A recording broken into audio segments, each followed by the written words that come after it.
Thanos, what are you doing? Are you really going to destroy your planet? You are absolutely crazy. You are a complete lunatic. Death has deceived you, and you will not get what you want. He opened his eyes in a daze, and bursts of shouting and cursing mixed with explosions rang in Suk's ears, making him a little more awake. However, the scene that appeared in front of him immediately shocked him. Countless corpses piled up in front of him, blood covered the entire land, and wailing was everywhere. Not far away, a tall figure in armor was walking towards him step by step. The face that looked like a purple potato made Suk recognize his identity at once. Thanos, that is Thanos, the strongest villain in the Marvel Universe? Behind Thanos, there is a floating skeleton hidden under a black cloak. This is the goddess of death. Shit, what the hell is going on? Is this a dream? Suke was a little confused and had no idea what was going on. But then, a strong arm pulled him up, and before he could react, he was forcibly stuffed into a lifeboat. Child, live on and never come back. After saying this, in Suke's confused eyes, the lifeboat slowly rose up, and then turned into a white light and disappeared into the depths of the universe. At the moment when Suke escaped, the planet he was on suddenly shattered, and then turned into a burst of light and completely disappeared in the universe. In the void, after reaping all the lives, the goddess of death looked at Thanos with deep affection and said, "My dear, you hesitated just now. He couldn't escape. Is it because he is your brother?" "No." Thanos shook his head and said he can't escape, and no life in this universe can escape. All this is just the beginning. "Dear, I believe you." Another charming call, the goddess of death wrapped her arms around Thanos' neck, and then they began to kiss passionately. On the other side, after finally receiving the memories of this body, Suke felt a pain in his balls, because he finally understood that he had not only traveled to the Marvel world, but also traveled to become Thanos' only brother, and even almost died again. What the hell? Suke just wanted to curse at this moment. "Please set the destination." Suddenly, at this moment, a voice rang out from the lifeboat. Suk came back to his senses instantly. He knew that he was still floating in the universe and had to find a place quickly. It was not a good idea to keep floating like this. "Set the destination to Earth," Suke said. As a native Chinese on Earth, even if he was reborn as an eternal member, Suke still had an infinite yearning for Earth in his heart. Besides, his previous planet had been destroyed by his brother Thanos, so he couldn't go back even if he wanted to. The destination has been set successfully. The destination is about 30 light years away. Please enter the sleeping cabin. As the sound of the lifeboat sounded, the interior of the lifeboat suddenly changed. The seat where I sat before was transformed into something similar to a sleeping cabin. The distance of 30 light years would take at least a dozen years to fly. Waiting is really not a solution. It is just right to take advantage of this time to digest all the knowledge about the Eternal Clan. Thinking of this, Suke lay down without hesitation. Soon, he closed his eyes, and his consciousness began to immerse himself in the incomparable knowledge in his mind. I don't know how long it took. Xavier School for Gifted Youngsters in Westchester, New York, USA, is a school specially set up for mutants. The founder of this school is the famous Professor X, a mutant with powerful telepathy. On this day, Professor X was looking through documents at his desk as usual. Suddenly, his door was pushed open, and a guy with blue hair like a beast rushed in. "Hank, what happened? Why are you so panicked?" Professor X looked up and asked with a puzzled look on his face. At this moment, Hank was so excited that he couldn't speak clearly. He just stretched out a hand and pointed to the roof. "Huh?" Professor X frowned even deeper. Just as he was about to read Hank's thoughts directly, he heard a loud boom, and the entire ceiling suddenly exploded, and then a lifeboat fell down. At this moment, Professor X was completely stunned. This day is definitely the most unforgettable day for the mutant school. Even though Professor X thinks he has seen a lot of things and nothing in the world can arouse his curiosity, today, his curiosity is no less than that of others. Not for anything else, but because an alien actually fell here today. Nick Fury, no matter what you say, I will not hand him over to you. He's just a kid, not a threat. Tony, I know what you want to do, but it's impossible. I won't let you do anything to him. Mr. President, I can assure you that this child will not cause any harm to the world, please rest assured. Less than half a day after Suk fell, Professor X was extremely busy, with calls from all over the world coming one after another, such as Nick Fury, director of SHIELD, Tony Stark, Iron Man, and even the current President of the United States. They called for only one purpose, which was to hope that Professor X would hand over Suk to them for research, because in their opinion, Suk from outer space was a very dangerous existence. But of course, Professor X didn't think so. In his eyes, Suke was just a child, and a child shouldn't be treated like that. Pinching his forehead with a headache, Professor X smiled helplessly at Wolverine, Hank, and Mystique in front of him. The arrival of this little guy really caused a lot of trouble. Everyone wants to get him. This is also reasonable. Hank, who has turned into a human form, raised his eyes and said, based on the various tests we have done on him before, we have reason to believe that he is not a simple alien. What's going on? Professor X became more interested. Hank continued, his skin is very tough and almost indestructible. Things like lasers can't cause any harm to him. Logan's Amanda metal can cause some minor damage to him for a short time, but it only takes a moment before the damage will heal. To put it simply, his body is indestructible, and his self-healing ability is stronger than Logan's. Humph. Wolverine on the side snorted coldly when he heard this, but he couldn't refute it because he had really tried it just now and it was indeed the case. Also, at the beginning, Professor, you tried to invade his consciousness to wake him up, but failed. At first we thought it was because he had no consciousness, but later we found out that this was not the case.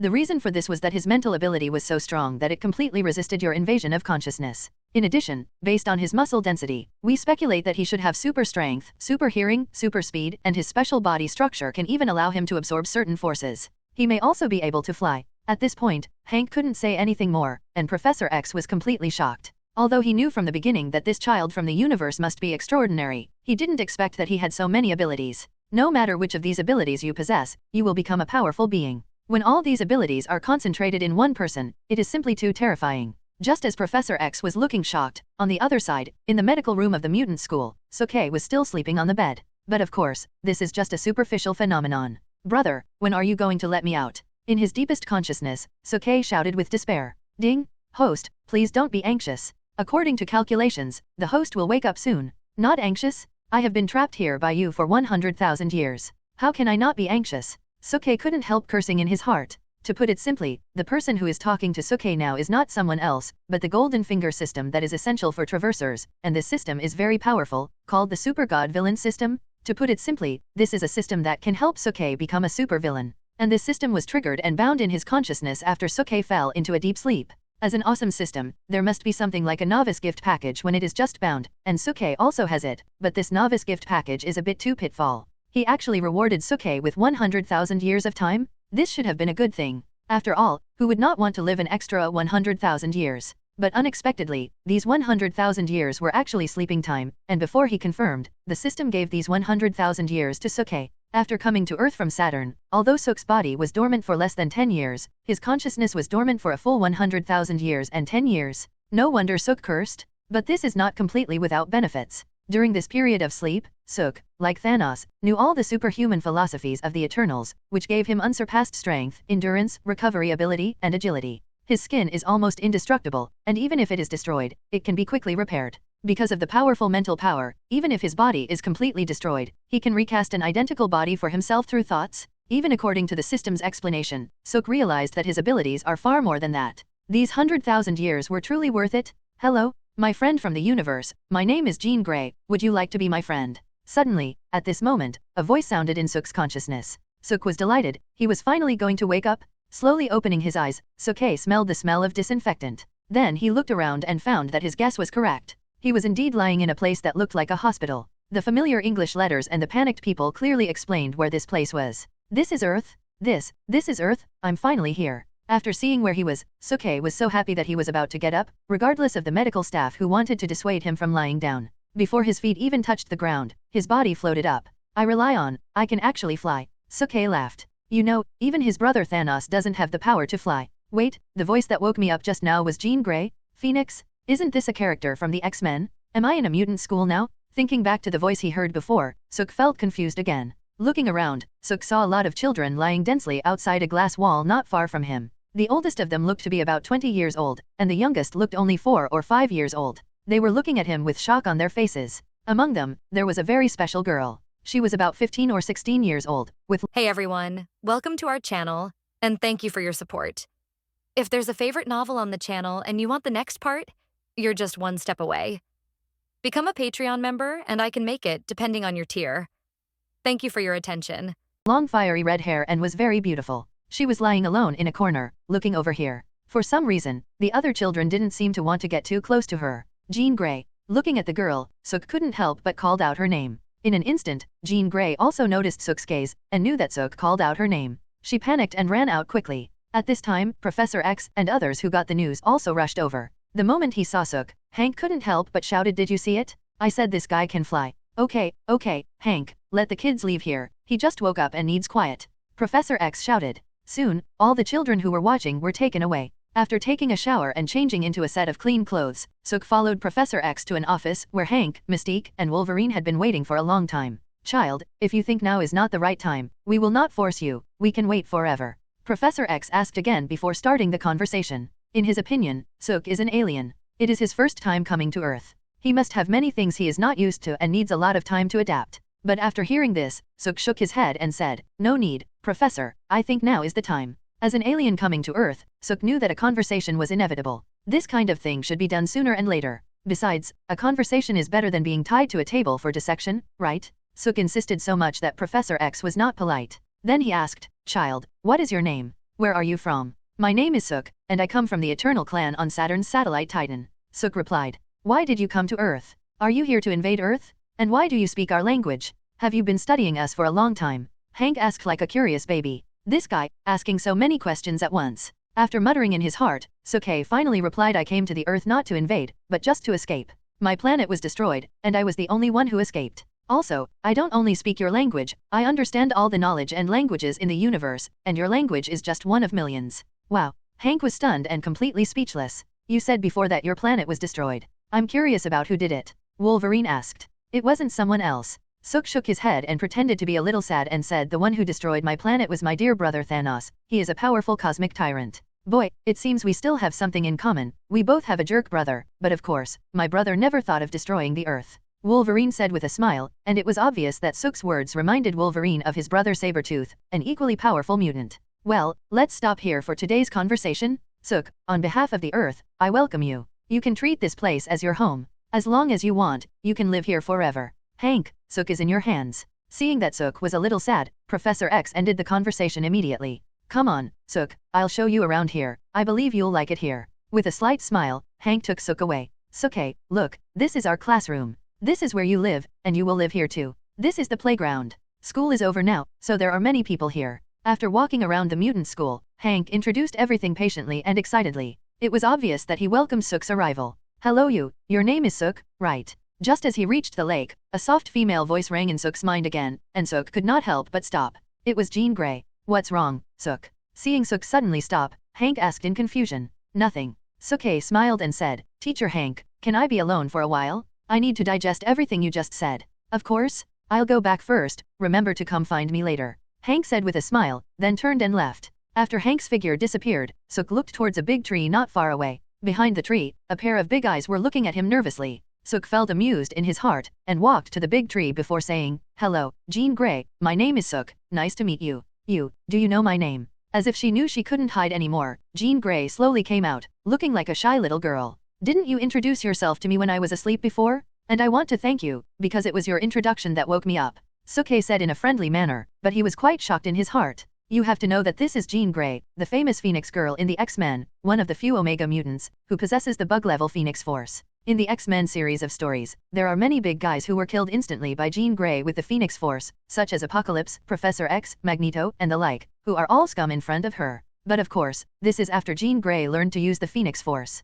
At the moment, she is just a mutant child with telepathic abilities." "Wait, Jean Grey is a telepathic mutant. Doesn't that mean she can sense all my thoughts? In front of her, I have no secrets at all?" Professor X cannot sense his thoughts. Suk knows that, but Jean Grey is different from Professor X. She is the owner of the Phoenix Force, and her ability is much stronger than Professor X. Could it be that she already knew her identity as a time traveler? Or even knew about the existence of the system? Suke felt a pain in his heart, and could only continue to ask, "Have you been reading my thoughts and ideas all the time?" "Huh? No. When Suke asked this, Jean Grey was obviously a little panicked, and then hurriedly explained, "I have never wanted to read your thoughts and ideas, and I can't do it because your mental ability is too strong, and it even hinders my telepathy. I can't read anyone's thoughts around you, and I didn't even know you could hear my voice before. I should thank you, because of you, I can no longer hear those messy voices." Really? Hearing this, Suke was completely relieved. His secret was finally safe. At the same time, he also understood that Jean Grey seemed to really hate her ability. Because she couldn't control it, her mind was always filled with the voices and thoughts of the people around her, which almost made her collapse. What a poor child. Suk shook his head, reached out his hand and gently stroked Jean Grey's hair to comfort him. At this moment, he seemed to have forgotten that he was just a 16-year-old child. But what Suke didn't expect was that such a simple act actually moved Jean Grey so much that she almost cried. Suke was a little embarrassed because the scene was so easy to be misunderstood. Then, as if she realized that the two were too close, Jean Grey quickly took 2 steps back and said nervously, Don't get too close to me, I might do something terrible, I am a monster."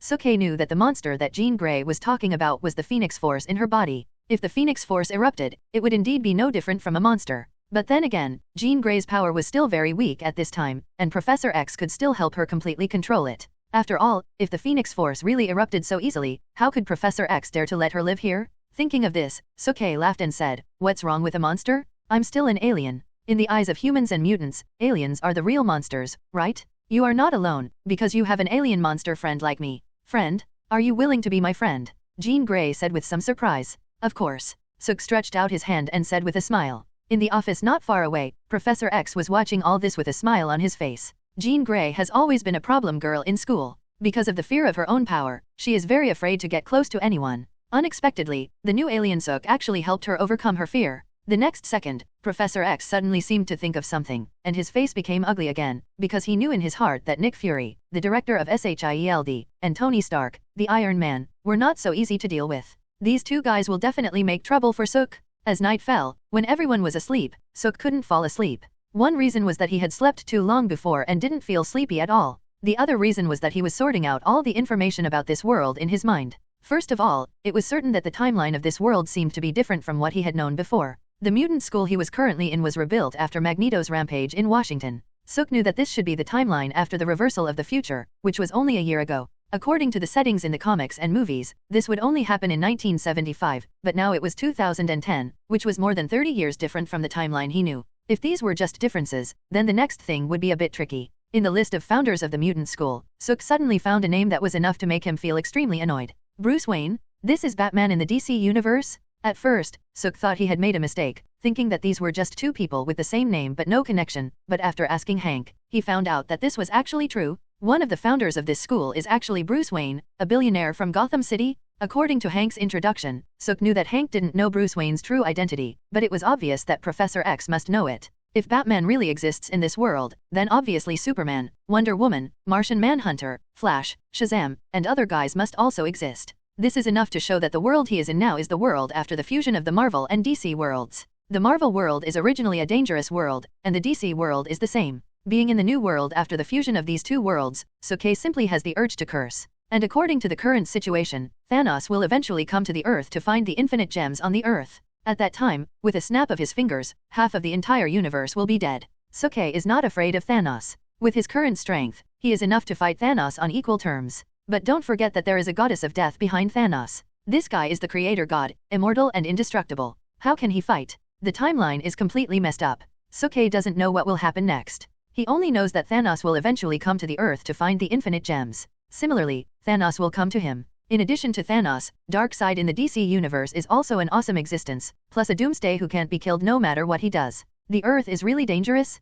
Fortunately, the Avengers and the Justice League should also exist, and powerful fighters such as the Hulk, Thor, Superman, and Wonder Woman are also there. This gives Suke a little comfort. After all, he has finally come to the Earth, and he doesn't want the Earth to be destroyed. Although he already has powerful power, Suke does not think he is invincible. After all, there are too many strong people in this world. If he wants to live well in this world, he needs stronger power. Hey, system, aren't you a god-level villain system? Do you have any way to make me stronger? Suke finally set his sights on the system. Ding! Sensing the host's eagerness to gain power, the first mission is now issued to obtain a certain amount of mysterious power. Mission reward, 10,000 villain points and a chance to draw a lottery. Suke was completely speechless. If the system had a physical body, he would definitely beat him up. Damn it, I'm asking you how to become stronger. What the hell is your mission? As if it had sensed Suke's thoughts, the system said, it senses a large amount of mysterious power within a radius of 1 kilometer from the host.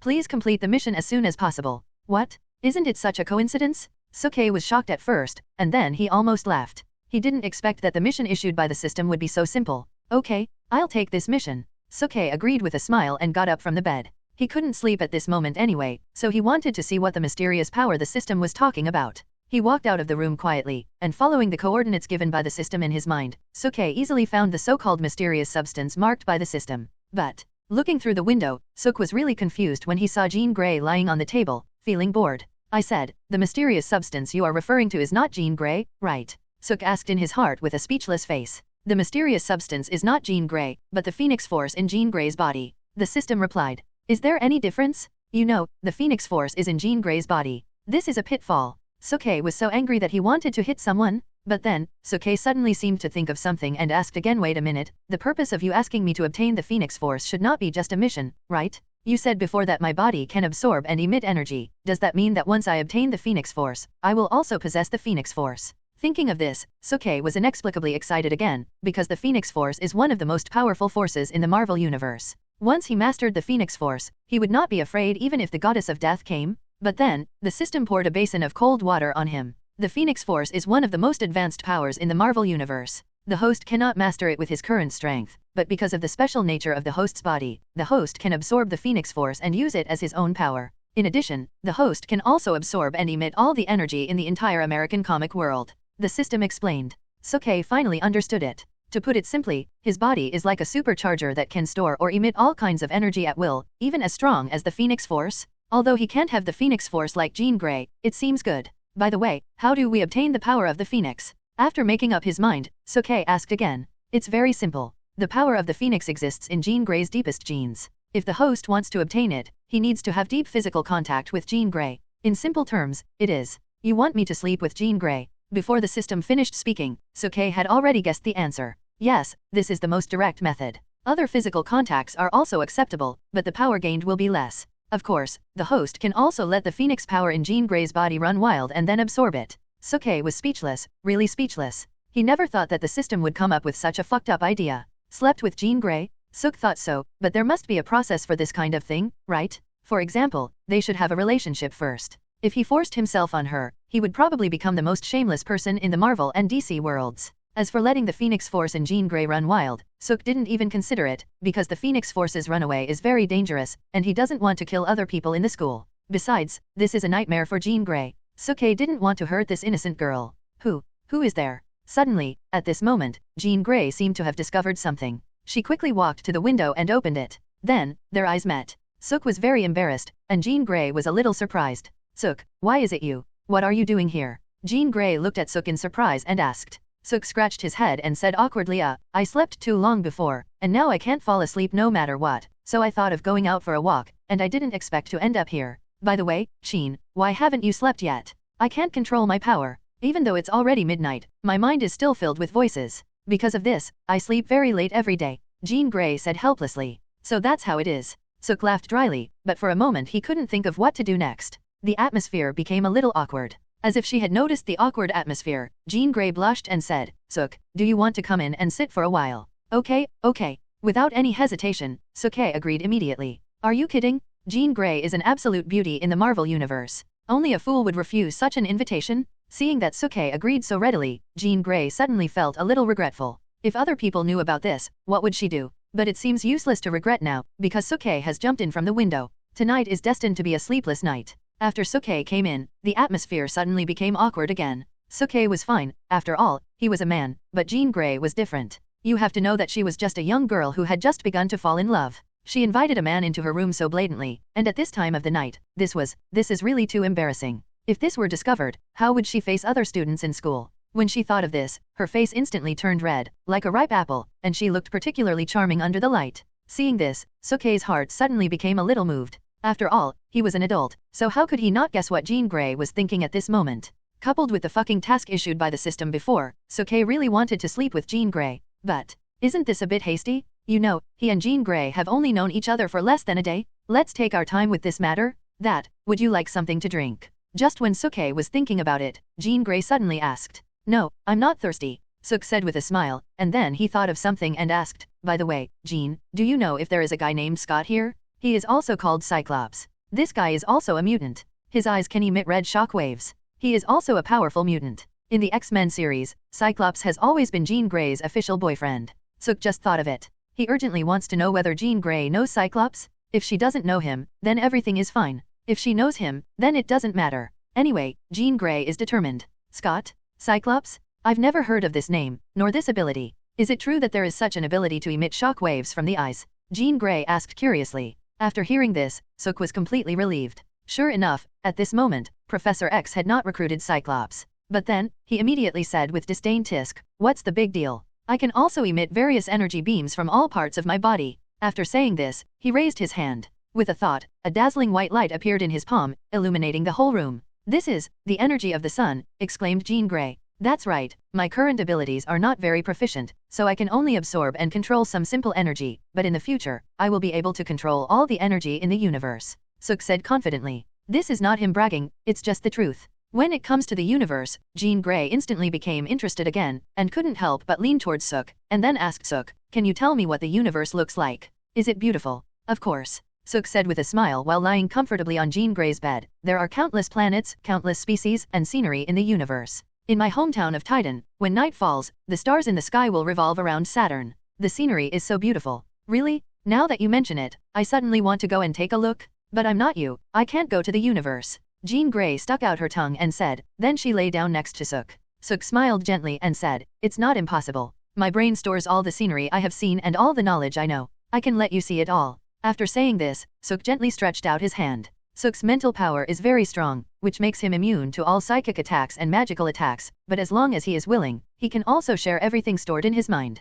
When Jean Green heard this, she laughed happily instantly, and then she also stretched out her hand. When the two hands were held together, they both closed their eyes unconsciously and began to fall into Suk's consciousness. On a beautiful planet, the stars in the sky are like a beautiful net covering the planet, illuminating everything on the planet. Not far away, Suk is holding the hand of Jean Grey, who is excited, and looking at everything with infinite nostalgia. In this way, unknowingly, the two began to fall into the deepest conscious sleep. Before falling into conscious sleep, the system reminder sounded. Ding! Mysterious substance detected. The mysterious substance is the power of the Phoenix and is being absorbed. "Professor, something bad has happened, Suk is missing." Hank's voice echoed throughout the school early in the morning. "What?" After hearing this news, Professor X broke out in a cold sweat. He immediately thought of many bad things, but he finally calmed down and started to gather everyone to search. There was no sign of him in the kitchen. There is no playground either. Neither do teachers. There are no dormitories either. What happened? Where did he go? Was he kidnapped by someone? Didn't Nick Fury call yesterday? SHIELD has always felt that aliens are dangerous, maybe he did it. Wolverine said while smoking a cigar. "No way," Hank said, with his ability, how could SHIELD capture him? "And I didn't hear any movement last night. What's going on?" "Have no idea." Just when everyone was confused, Professor X suddenly thought of something and asked, "Is Jean awake?" "I don't think so. I didn't see her just now," Mystique said. "Go." Professor X heard this and stopped explaining. Instead, he walked towards Jean Green's room. Although the others didn't understand what was going on, they hurriedly followed him. "Jin, are you there?" Professor X asked after knocking on the door. However, at this moment, Suk and Jean Grey were still immersed in their deepest consciousness and could not hear any sound from the outside world. "Open the door." No one answered. Professor X didn't hesitate any longer. With one command, the door was pushed open. In the next second, everyone was completely stunned. Their eyes were filled with incredible expressions. What did they see? They actually saw Suk and Jean Grey sleeping in the same bed together, and they were sleeping hand in hand? The atmosphere became awkward. As a telepath, Professor X knew that Suk and Jean Grey were communicating with each other, but in this situation, they couldn't continue. Although Professor X cannot enter Suk's mind, he can enter Jean Grey's mind. "Jin, wake up, it's time for you to come back." In the deepest consciousness, a voice suddenly sounded in Jean Grey's mind, bringing her out of Suk's consciousness. Slowly opening her eyes, the first thing that appeared in front of her was Suk's extremely handsome face. Thinking of what happened last night, Jean Grey's face turned red again. Cough cough. At this moment, a somewhat awkward cough sounded, startling Jean Grey and instantly sitting up. Teach, Professor, Mr. Logan, Mr. Hank, how did you get here?" Jean Grey panicked. The thing she feared the most had happened. Professor X and the others were a little embarrassed. Although it seemed that nothing bad had happened between Suke and Jean Grey last night, the scene at the moment was too imaginative. "So, this new alien boy slept with the most beautiful girl in our school on the first night." As if to ease the embarrassment, Logan suddenly spoke up. But his words made the scene even more awkward. Jean Grey blushed, got out of bed without saying a word, and rushed out the door. The remaining few people looked at each other, and finally their eyes fell on Suke, who was lying on the bed. At this moment, Suke had not woken up yet. Professor X was a little curious. Logically speaking, Suke should have woken up in this situation. Then he took a closer look and suddenly realized that Suke had a very powerful power. Is this the Phoenix Force? What's going on? Could he even absorb the Phoenix Force in Jean? Professor X was shocked again. Not long ago, Jean Grey had once exploded with the Phoenix Force. Although he controlled it, that power left an indescribable shock in his heart. He knew in his heart that the Phoenix Force in Jean Grey's body was powerful enough to destroy the world, but even this power was absorbed by Suk. How powerful is this guy? Hank, go find Jean. Logan, you stay here and watch over Suk. When he wakes up, bring him to my office. Everyone else should do what they need to do. Professor X glanced meaningfully at Suk lying on the bed, gave instructions to the others, and then left. It was not until the afternoon that Suke woke up slowly. As soon as he opened his eyes, Wolverine's bearded old face came over. "Boy, you finally woke up. Do you know that I have been guarding you here for a long time? Oh my god. I am not a babysitter, why do you let me do this?" Wolverine said helplessly. "Where's Jean? Where did she go?" Sook asked directly, ignoring Wolverine's complaints. Upon hearing this, Wolverine suddenly became more energetic, approached Sook and said with a smirk, "Boy, tell me, did you sleep with Jean Grey last night?" I never thought Wolverine would like gossip so much. Feeling helpless, Sook shook his head and said, "No, we just chatted last night." Tisk. You are not honest at all. We are all men. What is there to be embarrassed about? It is obvious that Wolverine does not believe what Sook said. Ding! Congratulations to the host for successfully obtaining the mysterious substance. The mysterious substance is the power of the Phoenix, and it has now been successfully integrated into the host's body. Mission reward, 10,000 villain points and 1 chance to draw a lottery? Do you want to draw a lottery now? Suddenly at this moment, the system's voice rang again. Sook was delighted, and then he thought of something, then looked at Wolverine in front of him and said, "Mr. Logan, can you leave me alone for a while? I have some personal matters to take care of." "No problem, I'm a little tired after watching you for so long, but remember to go find the professor later. He said before that he wants to see you after you wake up." Logan said as he lit a cigar, and then he left, closing the door before leaving. After Logan left, Sook closed his eyes and began to explore the Phoenix power in his body. Sure enough, somewhere in the deepest part of his body, a ball of power like fire was being stored at this moment, which was the Phoenix power. Opening his eyes, Sook's gaze moved to his hands again. As his mind moved, the Phoenix power in his body suddenly seemed to be summoned and flowed along the tendons in his body, and then began to gather in his hands. Looking at the 2 balls of almost materialized Phoenix power held in his hands, Sook just felt funny. He felt that he was about to become a magician. The Phoenix Force is a powerful energy, and since it was Sook's first time to come into contact with such a power, it would take a long time to absorb and integrate it, which is why he had been asleep for so long before. After checking the Phoenix Force, Sook asked, "System, didn't you reward me with 10,000 villain points before? What are these points for?" System points can be used to purchase any item in the system mall. Host, please take a look. Then, a light curtain appeared in front of Sook, which was densely packed with things like commodities, and the classification was very clear, including weapons, physical skills, magic, armor and more than a dozen other categories. Sook clicked on the armor category. Mark I armor, 300,000 villain points. Mark II armor, 700,000. Mark III armor, 5 million. Transformers armor, points for villains. Gundam armor, points for villains. Sook was a little speechless. As far as he knew, the Mark I armor should be Iron Man's first armor, which was the one that Iron Man built in the cave in Iron Man 1. Its overall strength was so poor that it was indescribable. However, such a thing actually required 300,000 villain points? Of course, he didn't expect that the system actually had Transformers armor and Gundam armor. These 2 were pretty good. Then he looked through the system mall again, and when he found that he couldn't buy anything good with his few points, Sook lost interest. Ding! The host currently has 1 chance to draw a lottery. Do you want to draw the lottery now? The system reminded again. Let's draw. I hope I can have better luck and win something good, Sook said. As soon as he finished speaking, the system mall in front of him suddenly disappeared, and in its place was a huge disc for drawing prizes, on which were densely marked various prizes. Upon closer inspection, there were things from other worlds.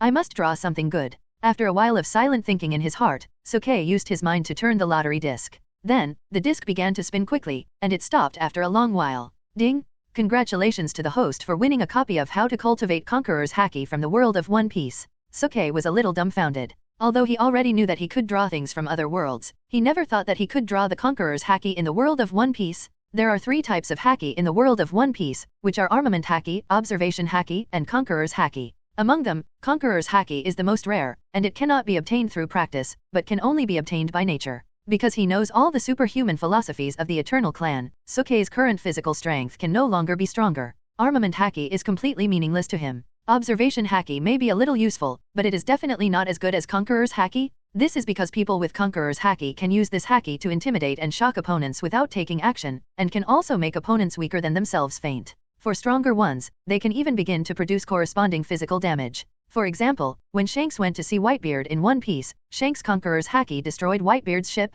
But of course, the most practical function of the Conqueror's Haki is to clean up the soldiers. Once it is released during a group fight, at least half of the enemies will die directly. In general, Sook is still very satisfied. Although his mental ability is also very powerful and can make him immune to any mental attack, it is more precisely just a mechanism similar to defense. He cannot use mental ability to launch attacks. Conqueror's Haki is a good way to make up for this. Moreover, in the world of American comics, all kinds of mental abilities can be cracked or resisted by some means, but Conqueror's Haki is absolutely impossible to crack, because it does not belong to this world. Simply put, with Conqueror's Haki, Sook is equivalent to having a mental attack ability that no one in this world has. The next method of practicing Conqueror's Haki appeared directly in Sook's mind. In just a moment, Sook has mastered Conqueror's Haki. Although it is still a little weak at present, you must know that he has just obtained Conqueror's Haki. With the super brain of the Eternal Clan, Sookie believes that he will master Conqueror's Haki soon. Thinking of this, Sookie was excited again. After the excitement, Sookie suddenly remembered what Wolverine had said before, and came to Professor X's office.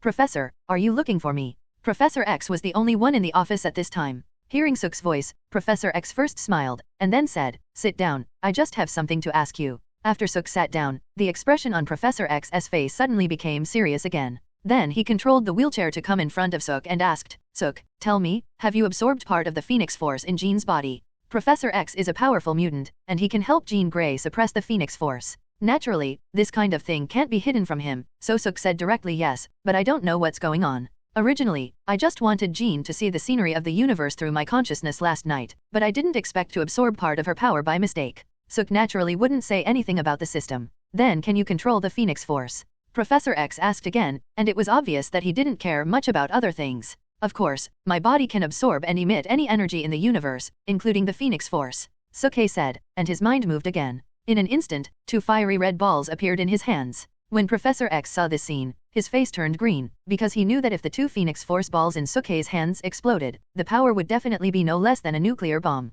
Okay, put it away quickly? I'm just asking, as long as you can control it. Professor X waved his hand and said, with a speechless face. It must be said that Sook's strength once again overturned his imagination. But of course, this is definitely a good thing for him. As Jean Grey grows up, Professor X feels that he is about to be unable to deal with the Phoenix Force in her body. The appearance of Sook just makes up for this. If Jean Grey has any problems in the future, Sook can just absorb it. Moreover, after Sook absorbs part of the Phoenix Force, Jean Grey should not have any problems for a long time. This is a good thing for everyone. Professor, is there anything else? If not, I want to go see Jean. Sook didn't see Jean when he woke up, and he really missed her now. This guy, is he really in love with Jean? But then again, Jean seems to like this guy too, which is a good thing. As long as they are together, Jean is safe. Thinking of this, Professor X smiled and said, "Go." As soon as the voice fell, Professor X felt a flash in front of his eyes, and Sook's figure completely disappeared in front of him. This guy really has super speed. Professor X thought helplessly. In the following period of time, Sook followed Professor X's advice and started taking classes like other mutant children, learning all the knowledge about mutants and other things. However, what surprised Professor X was that Sook's IQ was so high that no matter how complicated the knowledge was, he would remember it after just reading it once. In just less than a week, Sook had learned all the knowledge they could teach him. You know, for an ordinary mutant child, this is nearly 6 years or even more than 10 years of courses. After learning all the knowledge, Sook was unwilling to go to class anymore, and Professor X didn't say anything. After all, if Sook was asked to go to class again, what was the difference between that and asking a doctor to attend elementary school classes? After thinking it over again, Professor X began to let Sook learn combat skills from Jean Grey, and asked Wolverine to teach him combat skills, and asked Alex, Cyclops' brother Shockwave, to teach Sook how to control energy. Similarly, Sook learned very quickly. In just 1 week, Wolverine and Shockwave had nothing to teach him. Moreover, in the recent period, Sook and Jean Grey were almost inseparable, and they were already a couple. Because Sook had absorbed part of the Phoenix Force from Jean Grey before, Jean Grey was unusually relaxed recently, and could even perform simple material control. This made Professor X very happy. After all, the power of the Phoenix Force is very strong. If Jean Grey can really control it completely, it would be a good thing for everyone. On this day, Sook got up early, washed up simply, and came to the playground, and Professor X and Hank were waiting for him here early. At present, Sook has learned all the knowledge and skills in the mutant school, and has almost mastered his abilities, so Professor X is going to let Sook try to expand his abilities. Or in other words, Professor X wants to know how powerful Sook is. Whenever powerful objects collide, huge amounts of energy are generated, which may be shock waves or other energies. If it has a certain amount of non-material energy, then the power will only be stronger. This energy may be uncontrollable, but you must learn to master it. On the playground, Professor X explained seriously. Sookie frowned at first, then reacted immediately and said, "Professor, is this right?" As he spoke, he stretched out his arms and prepared to slap him hard. Don't face us, and the area here is too small, you'd better go further away." Seeing this, Professor X hurriedly stopped him. When Wolverine was teaching Sook fighting skills, Sook almost beat Wolverine to death. Although he gradually mastered the power, Wolverine was still seriously injured. However, with his strong self-healing factor, he was not in any trouble. But it was obvious that Professor X did not have any self-healing factor. He was really worried that Sook would accidentally hurt him. "Okay, I understand." After nodding, Sookie's body floated up. Instead of going far away, he might as well try it in the air. In the air, he shouldn't hurt others. After flying to an altitude of about 1,000 meters, Sookie stopped, stretched out his arms again, and slapped his palm fiercely. Bang! In an instant, an extremely powerful shock wave suddenly exploded from his palm and then extended in all directions. WTF, this is an electromagnetic pulse. On the ground, Hank said in confusion. Some of the instruments placed nearby were already emitting smoke, obviously destroyed by the electromagnetic pulse just now. And behind them, all the electronic equipment in the entire school was also destroyed. Professor X was speechless again. He thought that Sook could generate shock waves, which was amazing. He didn't expect that this guy could actually generate shock waves containing electromagnetic pulses. This was beyond his expectations again. When Sook fell, Professor X and Hank didn't know what to say. What no one noticed was that just when Sook generated the electromagnetic pulse, a few kilometers away, an armor flying in the air suddenly lost power. Amid a panicked shout, the armor fell down and smashed the ground hard. In the big pit, Iron Man Tony Stark took off the mask on his face and said with a look of shock, Jarvis, what the hell is going on? What attacked me? After calling for several times and still not getting a response from Jarvis, Tony realized that the electromagnetic pulse just now must have destroyed the armor's communication system, so he couldn't contact Jarvis. He took out his cell phone and found that even the cell phone couldn't be used at the moment. Tony could only sigh helplessly. He was going to the mutant school to find Professor X today. One was to ask about the previous alien crash, and the other was about mutants. However, what he didn't expect was that he was flying in the sky, and suddenly he was inexplicably attacked. Professor X knew that humans could not fully accept mutants, so the location of the mutant school was extremely remote, and no one lived within a radius of dozens of miles. Because of this, Tony couldn't find anyone to help him. What bad luck! Sighing helplessly, Tony climbed out of the pit and looked around. Not long after, he found a thick rope. One end of the rope was tied to the armor and the other end was just on his shoulder. In this way, Tony slowly dragged his armor to the mutant school. In the evening, Tony finally arrived at the mutant school. Professor X was not too surprised by Tony's arrival, because he knew that Tony would come sooner or later. Tony's arrival instantly attracted a large number of mutant children. He was completely surrounded before he took a few steps. After experiencing the incident in Iron Man 1, Tony admitted his identity in front of the cameras of the media around the world, admitting that he was Iron Man. This caused a great reaction worldwide, and at the same time, everyone knew him. Among the crowd, of course, was Sook, and Sook had already guessed it at this time. Needless to say, the armor that Tony was pulling now was knocked down by him. Hi, kids, how are you? Seeing himself surrounded by a group of mutant children, Tony hurriedly greeted them, and at the same time he became a little nervous. After all, he did not forget that these children in front of him were mutants with superpowers. Okay Tony, what on earth do you want to do here? A voice sounded, the crowd dispersed, and then Professor X appeared in front of Tony. Professor, don't get me wrong, I came to you for something serious, but before that, could you let me in for a drink of water? Just now when I was flying in the air, I was suddenly attacked and knocked down from the sky by an electromagnetic pulse. I'm really exhausted after dragging the armor for so long, Tony said faintly, throwing away the rope on his shoulder. As soon as these words came out, the expression on Professor X's face became a little unnatural, and so was Hank. After all, everyone knew what was going on. Okay, follow me. After saying this, Professor X began to lead the way. After walking 2 steps behind, Tony seemed to have thought of something, and then turned to Hank and said, by the way, could you help me deliver this armor to your maintenance room? The electromagnetic pulse destroyed the power function of the armor, and I have to repair it properly. No problem. Hank replied very readily. Soon, Professor X brought Tony to the office, along with Wolverine, Mystique, and others, and of course, Sook. Although Professor X didn't want Tony to know about Sook's existence, he knew in his heart that Sook's current strength couldn't be hidden, so he simply ignored him. Besides, with Tony's ability, he couldn't do anything to Sook at all. After Tony drank 3 glasses of water in one breath, Professor X finally spoke. Tell me, Tony, why did you come here today? Seeing this, Tony didn't keep it a secret and said directly, this is a mutant school. I came here for mutants, not for aliens. In the last sentence, Tony was obviously referring to Sook, but Professor X automatically ignored it. However, Tony's words still aroused his interest. Tell me, what's going on? Professor X said slowly. Although Tony Stark is a playboy in everyone's eyes, his words are too unreliable, but you have to know that this is a mutant school. Professor X believes that Tony will definitely not joke about mutants here. To put it simply, 2 extremely powerful mutants suddenly appeared in New York City recently. One of them is a girl who can transform into a diamond form and has extremely powerful telepathy. The other one is a big guy. They call him Red Tank. He is a mutant with superpowers. These 2 guys have been giving me a headache recently, so I hope you can send someone to deal with them. Tony said. Diamond form? Telepathy? Wait, isn't this the White Queen? Hearing Tony talk about the characteristics of the mutant girl, Sook immediately guessed that Tony was talking about the White Queen. The White Queen's real name is Emma Grace Frost. Her superpowers are telepathy and diamond form. When she turns her body into diamond, she is almost immune to any physical attack. As for Red Tank, he is also an absolutely dangerous supervillain. Red Tank's real name is Kane Marco. He is a super big guy with a height of 287 centimeters and a weight of 1,600 pounds. His power is comparable to that of the Hulk and Thor. His collision ability can instantly destroy a building. His body is almost indestructible and can even resist Thor's hammer and Wolverine's adamantium claws. When Red Tank's body is activated, nothing can stop him. Simply put, this guy is a replica of the Hulk. In the movie Deadpool 2, the guy who was particularly eye-catching and successfully tore Deadpool in half was Red Tank. Tony probably hasn't created the anti-Hulk armor yet. The White Queen and the Red Tank are really enough for him. No wonder he asked Professor X for help.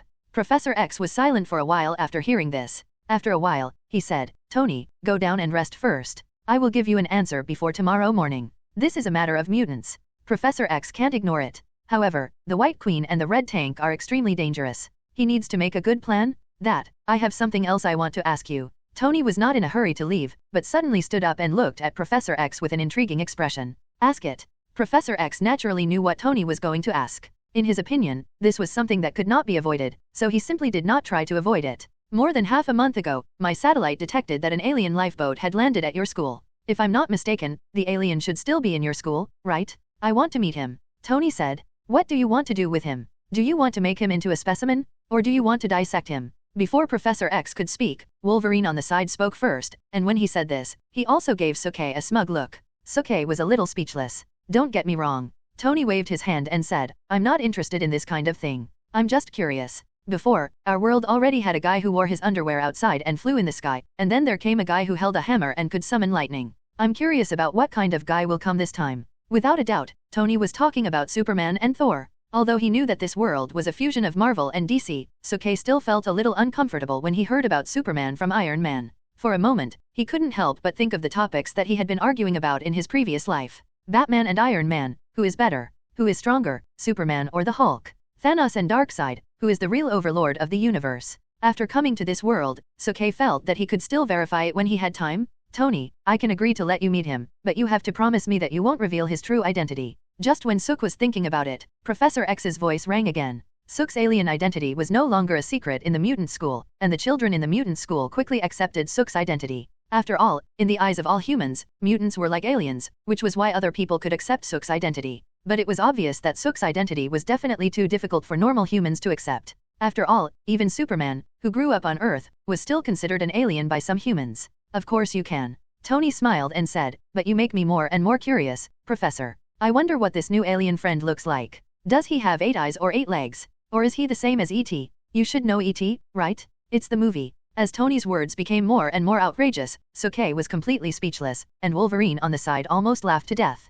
In order to stop this guy from talking nonsense, Soke could only walk over and said expressionlessly, "Hello, I am the alien you are looking for. My name is Soke." For a moment, Tony suddenly stopped laughing. P.S. There have been 2 versions of Red Tank. One version says that Red Tank is not a mutant, but gets his power from an evil god. However, in the X-Men series and Deadpool 2, Red Tank appears as a mutant, so Red Tank is still set as a mutant. Although Tony noticed that Sook followed Professor X and others in at the beginning, he didn't pay much attention to it. He just thought Sook was a mutant. After all, Sook was no different from ordinary humans. But who would have thought? This young man who looked inconspicuous was an alien? Before coming here, Tony had already made plans to communicate with the alien in a friendly manner. After all, judging from Professor X's previous attitude, the alien should not be a threat to the Earth. But his words just now seemed to have offended Sook. The atmosphere started to get awkward. "Ha ha ha." Tony laughed awkwardly for a few times before he spoke. "I was just joking just now, and it's obvious that you don't have 8 legs, and you don't look like E.T. Sook was speechless again. This guy is really good at chatting.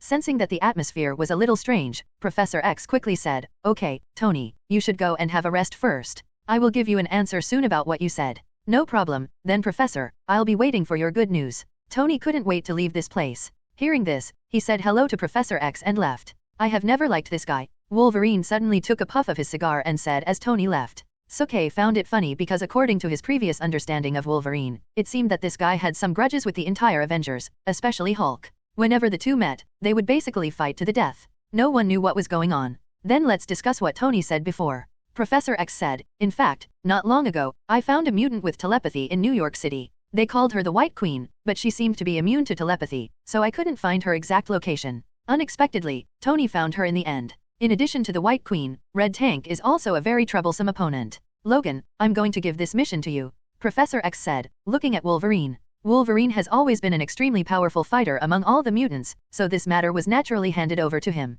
Originally, Colossus was more suitable for this mission than Wolverine, but Colossus is currently performing other tasks outside with Iceman, Rogue and some other mutants, so this mission can only be given to Wolverine. When Wolverine heard this, his brows frowned and said, "Professor, I'm not worried about Red Tank. I'm worried about the mutant with telepathy you mentioned. This will be very troublesome." "I know." Professor X nodded and said, "So I won't let you go alone on this mission. Jean has been doing well recently, so I plan to let her go with you." "What?" When Wolverine heard this, his hand shook unconsciously, and the cigar between his fingers fell to the ground. "Professor, I think you should think carefully about this matter." Wolverine spoke seriously, which was rare. When the Phoenix Force in Jean Grey's body went out of control before, Wolverine was also beside her. It was that time that made him feel the threat of death. And he hasn't felt this way for a long time. He knows what kind of power it is and what kind of danger it will be once it goes out of control. After all, he is not Professor X who can help Jean Grey control the Phoenix Force in her body. Although Wolverine did not say it clearly, Professor X and others immediately understood Wolverine's concerns. Hank also said hesitantly, "Professor, I also think this is a bit inappropriate. Professor, I also want to participate in this mission." At this moment, Sook's voice suddenly rang out. It has been more than half a month since he came to Earth. During this half-month, Sook has been staying in the mutant school and has not been anywhere. It is finally time to go out. After all, he is not a mutant and it is impossible for him to stay in the mutant school forever. Professor X was silent. In less than half a month, Sook has learned all the knowledge and combat skills they know. They have nothing to teach Sook now, and Sook came to Earth to live on Earth. In this case, he must integrate into human life instead of staying with mutants forever. After all, he is not a mutant. Besides, if Sook goes with him, this mission will be much simpler. After all, whether it is the White Queen or the Red Tank, they don't seem to be Sook's opponent, and with Sook, there is no need to worry that the Phoenix Force and Jean Green will go out of control. Thinking of this, Professor X nodded and said, "Okay, kid, I have another request, which is that I hope you can temporarily disguise yourself as a mutant. After all, compared to your alien identity, the mutant identity is easier for people to accept. I promise you." Sook nodded. When Sook first traveled to this world, his planet was destroyed by his brother Thanos, and then he came to the mutant school. Although he didn't live here for a long time, for him, this place was equivalent to his home. Professor X is equivalent to a kind elder, Wolverine is equivalent to a mentor or a buddy, Hank is equivalent to an older brother, and Mystique is like a big sister next door. Especially the existence of Jean Grey, which makes Sook feel at home here. It is also because of this that Sook has been living here peacefully. Otherwise, with his strength, who can stop him from leaving? In any case, with the addition of Sook, Wolverine, Hank, and others can rest assured to let Jean Green go with them. In this way, the personnel going to New York this time were finally determined, led by Wolverine, and Sook, and Jean accompanied. Time passed quickly, and in the blink of an eye it was the next morning. "I say, is it really necessary to dress like this?" Sook looked at the neatly prepared equipment in front of him speechlessly. At this moment, what appeared in front of him was nothing else but a set of X-Men's special equipment. It looked quite handsome, but Sook felt a little awkward in his heart, because it reminded him of his high school life. The era of uniform school uniforms. Ever since Magneto caused trouble in Washington, the professor has customized this kind of equipment in order to distinguish us from mutants like Magneto, and this kind of equipment has been approved by the president. Simply put, as long as we wear this equipment, the police and local government officials will not bother us. Hank explained on the side. Is there such a benefit? After hearing what Hank said, Sook stopped talking and put it on after picking a suitable one. On the side, Wolverine and Jean Grey were also dressed neatly. This was Jean Grey's first mission. Before this, Jean Grey had been staying in the mutant school and had never been on a mission. Even though Professor X had explained everything before, she was still a little nervous. Sook reached out, gently took Jean Grey's hand and smiled. "Jin, don't be afraid, I'm here for everything." This is not an empty talk, but a promise. He will always protect Jean Grey, the girl he loves and everything around him. In the future, apocalypse will appear, the X-Men will be on the verge of extinction, and the arrival of his brother Thanos will plunge everything in the world into panic. But no matter what, Sook will keep his promise. He will definitely protect everyone and everything he loves and cares about. With Sook's comfort, Jean Grey finally relaxed. On the other hand, Hank kept telling Wolverine one thing, that is, never kill anyone again. Wolverine is the backbone of the X-Men and has been on many missions. Every time he goes on a mission, he will cause a serious social impact, because if those bad guys fall into his hands, most of them will die. Faced with Hank's instructions, Wolverine impatiently agreed, but there was an indifferent look in his eyes. Obviously, he didn't take Hank's words to heart. Sook knew that Wolverine was a special one among the X-Men. Everyone else followed the principle of not killing people, but Wolverine was the exception. He never cared about it, so he didn't care that much. After everything was ready, the three of them came to the plane used by the X-Men. After looking around, Wolverine said curiously, "It's really strange, where is the Iron Can?" Needless to say, the Iron Can refers to Iron Man. "Hello, are you looking for me?" Along with a voice, a steel armor suddenly appeared in the air, looking very cool. The mutant girls not far away couldn't help but scream. Iron Man is indeed worthy of being called a show-off. I really hate this guy. Spitting fiercely, Wolverine walked into the plane. Sook had the ability to fly, so he didn't need to take a plane, but when he flew up, Tony was still a little surprised. After coming to his senses, Tony chased after him. Because of the incident in which Magneto caused trouble in Washington, ordinary humans already knew about the existence of mutants. In addition, Tony had previously admitted in front of reporters that he was Iron Man, so when Sook, Tony, and Wolverine came to New York City, it did not cause much of a stir. Even so, the showy Tony still caused the girls below to scream. But Sook was too lazy to pay attention to Tony at this time. He flew over New York City, observing everything in this bustling city. He really had some inexplicable impulses in his heart. Sure enough, the life in the mutant school was not suitable for him. He was more suitable for modern urban life. Regarding the 2 mutant robberies that occurred in New York City, I am sure that this incident must be related to Spider-Man. Spider-Man is a termite that lives in New York City and jumps around. I call on everyone to drive Spider-Man out of New York City and let this city have a better life. At this moment, a loud noise suddenly came from below. Sook-hye looked down and almost laughed out loud. What appeared below was a huge LCD screen. On the screen was James, the boss of the Daily Bugle. At this moment, James was still scolding Spider-Man as usual. Of course, he also blamed Spider-Man for the mutant incident. Spider-Man is really unlucky to have such a guy, but since we are in New York City, it seems a bit unreasonable not to meet Spider-Man. Sook, your name is Sook, right? Just as he was thinking, Tony's voice suddenly rang in Sook's ears. Sook rolled his eyes in his heart, knowing that Tony must have something to say, and said directly, "Okay, Tony, just say whatever you want to say." Tony smiled first, and then said, "What are your plans after this matter is over? Will you continue to stay in the mutant school or what? If you want, you can stay here." What? Are you inviting me to join the Avengers?" Before Tony could finish his words, Sook suddenly spoke up and interrupted him. "The Avengers? Wait, how did you know about this?" Tony asked in surprise. "You know, the Avengers is still just an idea of his, and it has not been truly implemented. He has never told anyone about it, so no one should know about it, right?" For a moment, Sook-hye also hurriedly reacted. It seems that the Avengers should not have been established yet. Just when he was about to explain, Tony suddenly thought of something, and then said with an annoyed look, "It seems that Professor X has read my memory again. Didn't this guy say that he would not read my memory again?" Obviously, Tony believed that Professor X had read his mind and told Sook-hye. Seeing this, Sook-hye was too lazy to explain anything. Poor Professor X, he just took the blame for Sook-hye. After complaining about Professor X, Tony said again, "Yes, that's what I mean. After this matter is dealt with, I hope you can join the Avengers. I always feel that the world will encounter some dangers in the future, and such dangers are not something I can deal with alone. I need your help. Joining the Avengers is a good idea, but don't forget that you still have a supervillain brother Thanos, and you are not the kind of person who can work in a team at all." Thinking of this, Sook could only laugh and said, "Let's talk about this later. Let's deal with the Red Tank and the White Queen first." Tony was not angry at Sook's answer, because no rejection meant there was hope. Anyway, he would never give up on winning over such a powerful force as Sook. After flying for a while, they finally arrived at the Stark Tower, which is the future base of the Avengers. It has to be said that Tony is really generous. His Stark Tower is almost the most eye-catching building in the entire New York City. He really deserves to be called the show-off. Tony and Stark landed steadily on the rooftop, followed by Wolverine and Jean Grey. "Tony, you're finally back." As soon as they entered Stark Tower, a sexy woman came in with a look of concern on her face. Needless to say, this was Tony's girlfriend, Pepper Potts. "Dear, I'm fine. By the way, let me introduce you. These are the mutant heroes I invited from X school. They will help me deal with Red Tank and White Queen." Tony introduced Pepper to him while removing his armor. In fact, Pepper knew their identities through the clothes worn by Sook and others without any introduction. "Ladies and gentlemen, welcome to New York," said Pepper enthusiastically. Faced with Pepper's enthusiasm, even Wolverine, who had always been prejudiced against Tony, couldn't show his displeasure. However, despite this, Wolverine still sat down on the sofa beside him, then lit a cigar and said, "Any wine?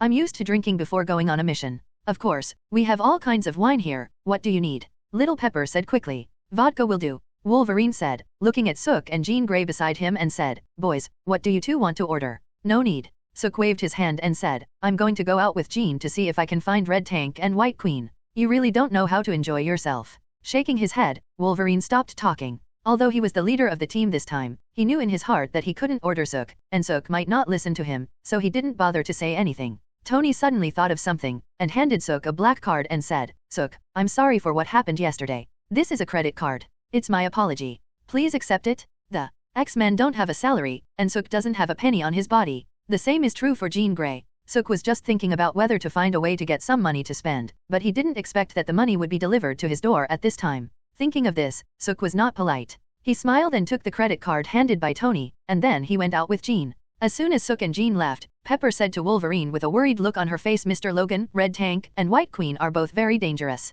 Are you going to let these two kids go find them? What if they get hurt? In Pepper's opinion, even if Suk and Jean are mutants with powerful powers, they are still just two 15 or 16-year-old children. It is too dangerous to let them act alone. Injured? Hearing this, Logan just laughed. One is a telepath with the power of the Phoenix, and the other is an alien with super strength, super speed, and abilities that have not yet been fully developed. If these two guys go out, it would be good if they don't let others get hurt. Who the hell can hurt them? Isn't this a joke? Pepper, don't worry, they are not ordinary children, don't worry, Tony said with a relaxed look. Seeing this, Pepper didn't know what to say. When they came to the downstairs of Stark building, Suk naturally took one of Tony's luxury cars, and then took Jean to the center of New York City. Suk was a young man of 17 or 18 in his previous life, and it was the same in this life. At his age, he naturally liked to play the most. Now that he finally came to New York City, he naturally wanted to have a good time. As for the mission, let's talk about it later. Anyway, there is no news about Red Tank and White Queen at the moment. Jean hasn't been to New York City for a long time. Looking out the window at this big city full of vitality, she was also excited. Then, she thought of something again, and then turned to look at Suk who was driving on the side and said, Suk, are we going to find Red Tank and White Queen now? Of course not. Suke said it's rare for you to come out once, I want to take you to have some fun first. As for the matter of Red Tank and White Queen, we'll talk about it later. Jin is just a 15-year-old girl at this moment, and she is at the age of playing. When she was in the mutant school before, she became extremely withdrawn because she was afraid of her own power. She neither communicated with others nor wanted to go out. But since Suke came, her personality has changed dramatically. At this moment, she is just a playful little girl. With a sweet smile, Jean said nothing more, but looked at Suke with more enthusiasm. Since they were going out shopping, wearing this set of X-Men equipment would be too conspicuous. After parking at a high-end clothing store, Suke took Jean in. When they came out, they each wore a set of expensive brand name clothes. At the same time, Suke also knew that the credit card Tony gave him actually had a limit of $5 million, which surprised him. But no matter what, he is not short of money at the moment. After buying clothes, the two came to a high-end restaurant. Because they were dressed gorgeously and drove high-end sports cars, the waiters were naturally very enthusiastic. Look, sir, this is our specialty. It tastes very good. I recommend it to you. Boom! Just as the waiter was enthusiastically introducing his signature dish, a huge explosion sounded from above, and then a red and blue figure fell down along with a pile of rubble. This sudden change caused the guests in the restaurant to scream and then flee. The next second, a spider head poked out from the rubble and said speechlessly, "Damn it, I will definitely be late to go home now. Aunt May will definitely scold me." Not far away, Suke was also speechless, because he did not expect that he would meet Spider-Man in such an occasion. After finally standing up from the ruins, Spider-Man yelled at the people in the restaurant, "I'm sorry to disturb everyone's lunchtime, but there's nothing we can do." A huge lizard monster suddenly appeared in this city. Advice from Spider-Man: if you don't want to be eaten by a giant lizard, leave here quickly. Obviously, even if Spider-Man didn't say it, no one was willing to stay here any longer, because in the next second, a huge green monster suddenly fell from the sky and hit hard not far away. Looking at the appearance of the monster, it was clearly a big green lizard. Suke was amused. He didn't expect that this time he would not only meet Spider-Man, but also meet Professor Lizard, one of Spider-Man's mortal enemies. Professor Lizard's real name is Curtis Kurt Connors. He was a military doctor before. After retiring from the army, he became a university biology professor. Because he lost his right arm in the war, he has been studying limb regeneration technology. Later, based on the lizard's ability to regenerate its tail, Connors was inspired to develop a drug containing lizard DNA serum and injected it into his body. Unexpectedly, the drug produced strong side effects. Although Connors successfully regenerated his broken arm, he also turned into a half-human, half-lizard monster. When he was a human, he was a very kind person, but when he was a lizard man, he was just a cruel and cold-blooded killer. Hey, what's wrong with you two? Why don't you go out? This is not a place for ordinary people to stay. Then, Spider-Man also found Suk and Jean, which surprised him. He didn't expect that there were still people here. Suk smiled and said, "Don't worry about us, Spider-Man, just do your thing." Oh no. Spider-Man was about to say something when the spider sense in his mind suddenly sounded a warning. Looking back, he saw the lizard man rushing towards him with his huge tail swinging. He couldn't dodge in time and was whipped away, then hit the wall hard. Jean looked at Spider-Man with some concern, then said to Suk, "Suk, should we help him?" "Help him? Stupid human, who do you think you are? How dare you say such big words?" Before Suke answered, the lizard man not far away spoke up, and then began to point the spearhead at Suke and Jean, and began to walk over step by step. Jean saw such a monster for the first time, and she became a little nervous. "Don't be afraid, I'll take care of everything for you." He first comforted Jean softly, then Suke looked at the lizard man not far away with a playful look and said, "This is really ironic, Dr. Connors, before you became this monster, weren't you also an ordinary human being?" "What?" When the lizard man heard this, his steps suddenly stopped. He never thought that this inconspicuous child in front of him actually knew his true identity. You know, he has never told anyone about this matter. What? Dr. Connors? You said this lizard monster is Dr. Connors. Spider-Man descended from the sky and spoke in disbelief. Spider-Man knew Dr. Connors because he was a celebrity in the biological research industry and had given lectures at Spider-Man's school. However, Spider-Man still couldn't connect the monster in front of him with the kind doctor because the difference was too great. Stupid human, even if you know about this, what does it matter? You will all die here anyway, I'm going to kill you, the lizard man said, and his whole body suddenly swelled up again, becoming stronger. He stretched out his sharp and shining nails and pointed at Sook and said, I'll start with you. Sook was not angry. On the contrary, he felt that this was an opportunity, the first opportunity for actual combat. Seeing that the lizard man was about to attack Sook, Spider-Man panicked for a moment, and hurriedly said, Don't, just come to me if you have anything, I am your opponent, don't hurt innocent people. As he spoke, Spider-Man was ready to take action. But Sook didn't want Spider-Man to interfere in this matter, although this was originally Spider-Man's enemy. Chin, stop him. As soon as Sook opened his mouth, Chin immediately understood what he meant. Then, Chin looked at Spider-Man and telepathically began to work. Spider-Man felt as if his body was controlled by someone and he couldn't move at all. What happened? Spider-Man was a little confused. On the other side, the lizard man was already waving his huge claws and rushing towards Sook. The claws flashing with white light made people shudder, but Sook still had a blank expression on his face. Just when the lizard man's claws were about to pierce Sook, Sook finally moved. Swish! In an instant, the lizard man only felt a flash in front of his eyes, and Sook's figure suddenly disappeared. Then, there was a sudden sound from behind him. A chill. Behind? The lizard man was startled and turned his head quickly. Then, he saw a fist hitting him. Boom! With a loud bang, a wave of air began to spread outward, instantly blasting all the glass in the restaurant. The air wave continued to spread outward, shattering all the car windows within a radius of 1 kilometer with this restaurant as the center. In addition, the ground began to tremble, like an earthquake. After the smoke cleared, a huge pit with a diameter of 10 meters appeared in the hall of the restaurant. In the pit, the lizard man who was knocked unconscious by Sook's punch was found. Spider-Man was completely stunned. This is not the first time Spider-Man has fought against Professor Lizard. They have fought several times before, but Spider-Man failed almost every time.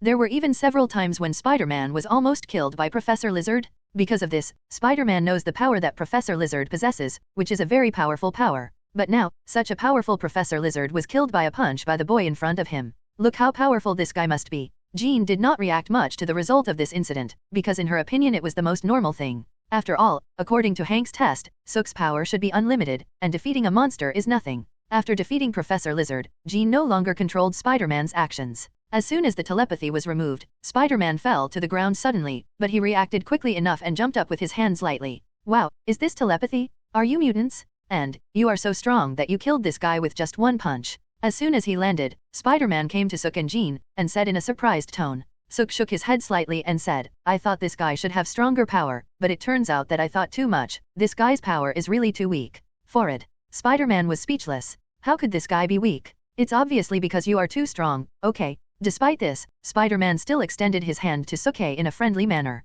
Hello, I'm Spider-Man. My name is Sook, from Mutant School, this is Jean. Halfway through his words, Sook suddenly remembered Professor X's instructions and quickly changed his words. My guess was right, you are really mutants. I have met some mutants before, one of them was so big that even tanks couldn't do anything to him, and another one could turn his whole body into diamonds. Spider-Man seemed to have heard something. Hearing this, Sook and Jean couldn't help but look at each other. They didn't expect to get the news about Red Tank and White Queen here. Then, just when Sook was about to ask carefully what was going on, a loud noise sounded outside the door. Listen up, people inside. You have been surrounded by SHIELD. Please put down your weapons immediately and attack. SHIELD? Why are these guys here? Sook was a little surprised, but then he was relieved. After all, this is the world of American comics, and no matter what happens, it is normal. Jean and Spider-Man were a little nervous when they heard the voice. Spider-Man looked at Dr. Connors, who was gradually turning into a human in the pit, and said, Dr. Connors is a good man. I can't let him fall into the hands of SHIELD. I have to take him away from here. Jean came to Sook and whispered, Sook, SHIELD has never accepted mutants. The professor said before that we can't have conflicts with SHIELD. Let's get out of here quickly. Sook naturally wouldn't take SHIELD to heart. With his current strength, SHIELD can't do anything to him at all, but considering Jean, he finally nodded. Spider-Man, follow me. After saying this, Sook hugged Jean in his arms, and then flew out directly from the big hole that Professor Lizard had knocked open on the roof. Well, this guy can actually fly. Spider-Man looked at Sook speechlessly, then carried Dr. Connors on his shoulder, and then shot out a spider silk from his wrist. When S.H.I.E.L.D. rushed in, it was already empty. In the big pit, a one-eyed black man first frowned and observed the surrounding environment, then looked at a S.H.I.E.L.D. agent behind him and said, Phil, who do you think did this? I don't know. Phil Coulson said as he looked down at the file, but according to our database, there seems to be a special cosmic energy here. Cosmic energy? You said this was done by aliens. Nick Fury's eyes lit up, as if he had thought of something. On the other side, Sook, Jean, and Spider-Man also stopped in a remote place. First, they carefully tested whether Dr. Connors was still breathing. After confirming that Dr. Connors was still alive, Spider-Man was relieved. Don't be happy too soon, he has only temporarily restored his human form, the serum is still working, it won't be long before he turns into a lizard man again. Sook said calmly. What? Spider-Man was confused when he heard this, thinking that this matter was not over yet. Is there no way to make Dr. Connors return to normal? Spider-Man asked with some reluctance. I don't know about this, but he became like this because of the lizard DNA serum. If we can optimize the serum or create a corresponding antidote, it should be able to help him return to normal. Sook said thoughtfully. Yeah, why didn't I think of that? Spider-Man was delighted when he heard this, and when he looked at Dr. Connors again, he finally breathed a sigh of relief. After all, he had a good relationship with Dr. Connors, and he really didn't want to watch Dr. Connors turn into a monster or be locked up forever. Because he was punched by Sook, Dr. Connors is still sleeping and can't be woken up. Spider-Man doesn't know where his home is, and SHIELD should still be looking for them. Spider-Man can only wait until night to send Dr. Connors back. Taking advantage of this time, Jean asked hurriedly, by the way, you said before that you had seen 2 mutants, one of whom had the ability to turn himself into diamonds. Do you remember where you saw them? Of course I remember, but... Spider-Man said, hesitating a little. Seeing Spider-Man's hesitation, Jean stopped asking questions. With a thought, she got the information she wanted in an instant. But at this moment, her face turned very ugly again. What's wrong? Sook asked with some confusion. Mutant fighting arena, there's a mutant fighting arena in New York City, Red Tank and White Queen are there, and there are other mutants besides them. Jean said nervously. Spider-Man was surprised when he heard this and shouted, What? How did you know? I didn't say anything, did you read my memory again? Is it necessary? I will definitely tell you. Spider-Man looked annoyed. The reason why he hesitated was because he had been to the mutant fighting arena before, and he didn't want anyone to know about it. But now it seems a little late. Ignoring Spider-Man who had been complaining, Sook finally understood why Jean was so nervous when she heard about the mutant fighting arena. In the Marvel world, since people knew about the existence of mutants and knew that mutants have powerful powers, mutants have begun to attract the attention of some people. These people include gangs, wealthy people, and the military. The most common among them is the mutant fighting arena that is everywhere. The fighting of ordinary humans is no longer a new thing, and people are no longer surprised. In comparison, the fighting between mutants with various superpowers is what the rich people look forward to. In this way, the mutant fighting arena came into being, but of course, except for a few volunteers, most of the mutants who participated in the fight were forced to participate or were forcibly captured. Sook had read many comics and movies about X-Men before. In fact, most of them mentioned mutant fighting arenas. It is worth mentioning that because mutants have powerful strength, the fights between them usually end with the death of one side. This is a contempt for mutant life? As a powerful mutant, Professor X would naturally not let such a thing happen and ignore it. However, such mutant fighting arenas are usually well hidden and will move from time to time, so Professor X has always been powerless and can only save one when he encounters one. Wait, if this is true, then doesn't it mean that Red Tank and the White Queen were also forced to do bad things? Sook shook his head, because he suddenly thought that Red Tank was a complete villain. Whether he was forced or not, he had always been doing bad things. On the other hand, the White Queen, although she appeared as a villain at the beginning, eventually became an X-Man. Anyway, it seemed that he had to go to the mutant fighting arena, but he couldn't take Jean with him. After all, that place was too dangerous. Sook, we have to go back. We need to tell Mr. Logan and the professor about this matter. Just thinking about it, Jean suddenly grabbed Sook's arm and said, with a nervous look on her face, "This is really what you think?" Sook was delighted, but said seriously, "Jean, you are right, then this matter will be handed over to you. Go back to find Teacher Logan and discuss with the professor what to do. I will stay here and continue to gather information." "What? You're not going back with me?" Jean asked worriedly. "We don't know where the mutant fighting arena is yet. I'm going to let Spider-Man take me to find it. Don't worry, with my power, do you think anyone can hurt me?" Sook said with a smile. Seeing this, Jean didn't know what to say anymore, and after instructing Sook a few more times, she left. After Jean left, Sook looked at Spider-Man behind him and said, "Now, please take me there." "Are you sure you want to go?" Spider-Man said reluctantly, "That place is more dangerous than you think, and I have to watch Professor Connors here. I really can't leave." Obviously, Spider-Man didn't want to go to the mutant fighting arena. Sook was not angry, but just smiled and said, "Why? Is the dignified Spider-Man Peter Parker scared?" "Scared? Are you kidding me? I'm not, etc. What did you call me just now? How do you know my name?" Spider-Man rushed to Sook and asked in astonishment. You know, his identity has always been a secret, and no one knows it except him. This is simply too weird. Sook just felt funny in his heart, but still said mysteriously, "Don't worry about how I know it. Anyway, I need your help." New York City is very large, and the mutant fighting arena is deliberately hidden. In addition, Suk is not familiar with New York City. It is too difficult for him to find the mutant fighting arena, so he thought of letting Spider-Man lead the way. Although this is a bit unkind. After hesitating for a long time, Spider-Man finally took off the mask on his face, and then said helplessly, "Okay, I promise to take you there, but I can only help you get in, not go in with you, and you have to keep my identity a secret for me, and you can't tell anyone. Don't worry." Suke smiled and said. After hiding Connors in a secret place and taking off his spider suit, Spider-Man set off with Suke. When night fell, the two finally came to a hotel that looked very high-end. There were all kinds of luxury cars parked outside the hotel. There were bodyguards guarding everywhere, and everyone was equipped with a pistol. Obviously, this was not an ordinary place. "Is this the mutant fighting arena you mentioned?" Suk asked softly, looking at the hotel not far away. Peter Parker, who had taken off his Spider-Man coat, nodded and said, "Yes, it is here. The mutant fighting arena is dozens of meters underground in this hotel. This hotel is just a cover." At this point, Peter Parker said again, "The mutant fighting arena is not open to outsiders. Only acquaintances can enter here, so this method is naturally not feasible. Moreover, this place cannot be forced, because once threatened, the mutant fighting arena will be quickly closed and the mutants will be quickly transferred. In this way, your trip will be in vain." Suk was curious, because Spider-Man seemed to know this mutant fighting arena too well, right? Thinking of this, he asked, "I'm really a little curious, why do you know so much about this place?"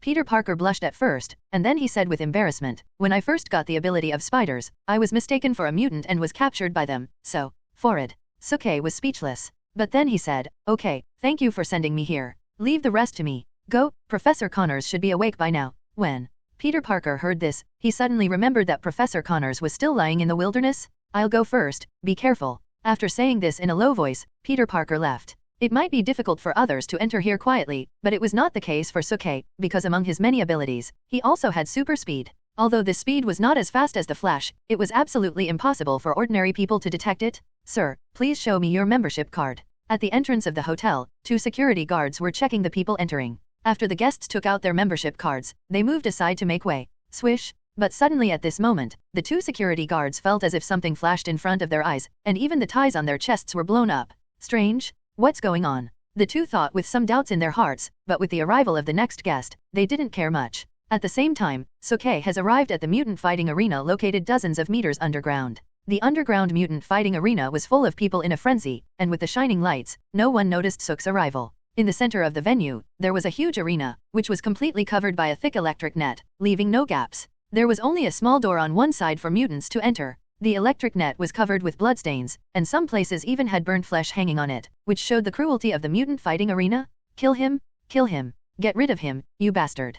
Damn it, I bet on your winnings, get up now." As the shouts rang out, Suke looked towards the ring. At this moment, two mutants were fighting in the ring. One of them was covered with spikes all over his body, just like a hedgehog man, and the other had a long scorpion tail and moved like a scorpion. Although the hedgehog man was covered with long spikes all over his body, the scorpion man was not a vegetarian. He swung his long tail and pulled out a spike from the hedgehog man from time to time, making him grimace in pain. Suke had no interest in such a fight, but he couldn't help but feel some sympathy for these two guys in his heart. After all, everyone could see that these two guys were completely forced to fight. Sure enough, in this world, if you are not strong enough, you will be enslaved by others. Sighing slightly in his heart, Suke found a place not far away to sit down, and then began to look around. Spider-Man was right. The security measures here were indeed very good. Even inside the fighting arena, there were armed security guards everywhere, watching everything at all times. In addition, there were many cameras around. It was obvious that the criminals who ran this place were very concerned about safety. "Yeah, I knew this guy would win. Damn, that scorpion-looking guy made me lose $50,000. Ha ha ha ha, I won $100,000. Soon, the battle in the fighting field was decided. The hedgehog man finally defeated the scorpion man, but he was also seriously injured. As for the scorpion man, the hedgehog man's spikes pierced his body with blood holes of all sizes, but this guy was also tenacious and did not die. It seemed that the hedgehog man should have deliberately avoided the vital points. No one died in this battle, which should be considered relatively good. At this time, Suke finally understood the layout of this place. Swish! With a thought, Suke used super speed and instantly entered behind an iron door without anyone noticing. Behind the iron door was a long corridor. At the end of the corridor was a huge open space. On the open space were rooms similar to cells, where various mutants were imprisoned. A rough count showed that there were more than 30 people. At the same time, in a cell, two tall black men were dragging a blindfolded man of about 17 or 18 years old from the ground to a chair, and then took a rope, seemingly to tie him up. The blindfolded man did not resist at all and seemed to have fainted. I don't know if it was because of the force, but the unconscious blindfolded man suddenly shook his body, which instantly scared the black man. Damn it, can you be gentler? This guy is a very powerful mutant who can emit red shock waves from his eyes. If he looks at us, we will be dead, said a black man in shock. What are you afraid of? Didn't you see the suppressor on his neck? With this thing, there's nothing to worry about. Another black man said impatiently, tying the rope tighter. That's true, but isn't it true that suppressors are sometimes useless? And this guy is too dangerous. Danger is not a fart, boy, who are you? The other black man was about to answer, but suddenly saw a strange figure appear at the door, and he was stunned. Suke was too lazy to pay attention to the two black men at this moment, but looked at the man who was tied to the chair and blindfolded and unconscious. He really didn't expect to meet Cyclops here. In the X-Men, Cyclops has always been an extremely important existence. Cyclops' real name is Scott Summers. He is a powerful mutant who was born with the ability to emit red shock waves from his eyes. He was later recruited by Professor X to join the X-Men. Because he has extremely outstanding leadership skills, he has served as the captain of the X-Men for a long time. Later, he succeeded Professor X as the dean of the X Academy and became the leader of almost all mutants. Also, it is worth mentioning that in the original plot of the Marvel Universe, Cyclops has always been Jean Grey's standard boyfriend, but of course, with Sook coming to this world, such a thing no longer exists. Jean Grey can only belong to Sook. But to be honest, Sook was more or less surprised to meet such a person in this place. At this time, the two black men who were tying up Cyclops were already a little impatient. Almost instantly, two pistols were pointed at Sook. Boy, who are you? This place is absolutely forbidden to outsiders. How did you get in? Tell me quickly, or I will be rude. One of the black men threatened. The place where mutants are imprisoned has always been the most important place for them. The boss's permission is required to enter and exit. How could a stranger be allowed in? This matter must be very complicated, but it is obvious that their threats are of no use to Suke. Suke is too lazy to say a word. His eyes were stern, and a suffocating momentum suddenly burst out from Suke, and then quickly rushed towards the two black men in front of him. Almost instantly, the two black men fell to the ground with their bodies tilted, and fainted completely. This is the power of the domineering color. Waste. Suke snorted contemptuously, and then he slowly walked over. After standing in front of Cyclops, he patted Cyclops and said, "Hey, wake up." Maybe the force was a little too strong. Cyclops actually woke up. But the first thing this guy did when he raised his head was to impatiently tear off the cloth covering his eyes. Suke was shocked and thought to himself, oh no. He hurried to stop him, but he was still a step too late. Boom! In an instant, two red shock waves containing powerful energy swept all around. All the surrounding buildings were no different from tofu under the power of the red shock waves. Damn it! Cursing inwardly, Suke quickly reached out to cover Cyclops' eyes. The powerful shockwave directly hit his hands, but he only felt a slight warmth. At the same time, the system's voice also rang. Ding! Shockwave energy is detected and is being absorbed. Please wait. Ignoring the system's prompt, Sook shouted in Cyclops' ear, Scott, I'm not your enemy, I'm here to rescue you, close your eyes. Cyclops' shockwaves could not cause any harm to Sook, and would even be converted into his own energy. If it were any other time, Sook would not bother to stop him, but it was obviously not the time now, because there were more than 30 mutants to be rescued. Sure enough, when Cyclops heard this, he closed his eyes immediately, and then said in a daze, who are you? How do you know my name? When facing mutants, the mutant identity is naturally more useful. Thinking of this, Sook said, my name is Sook, from the mutant school, and I am here to rescue you. So that's how it is? Hearing this, Cyclops was relieved, but then he seemed to think of something, and then said anxiously, oh no, did I hurt you just now? You didn't hurt me, but others are in trouble. Suke said helplessly. Cyclops' reckless attack not only destroyed the structure here, but also destroyed many prisons and hurt many mutants.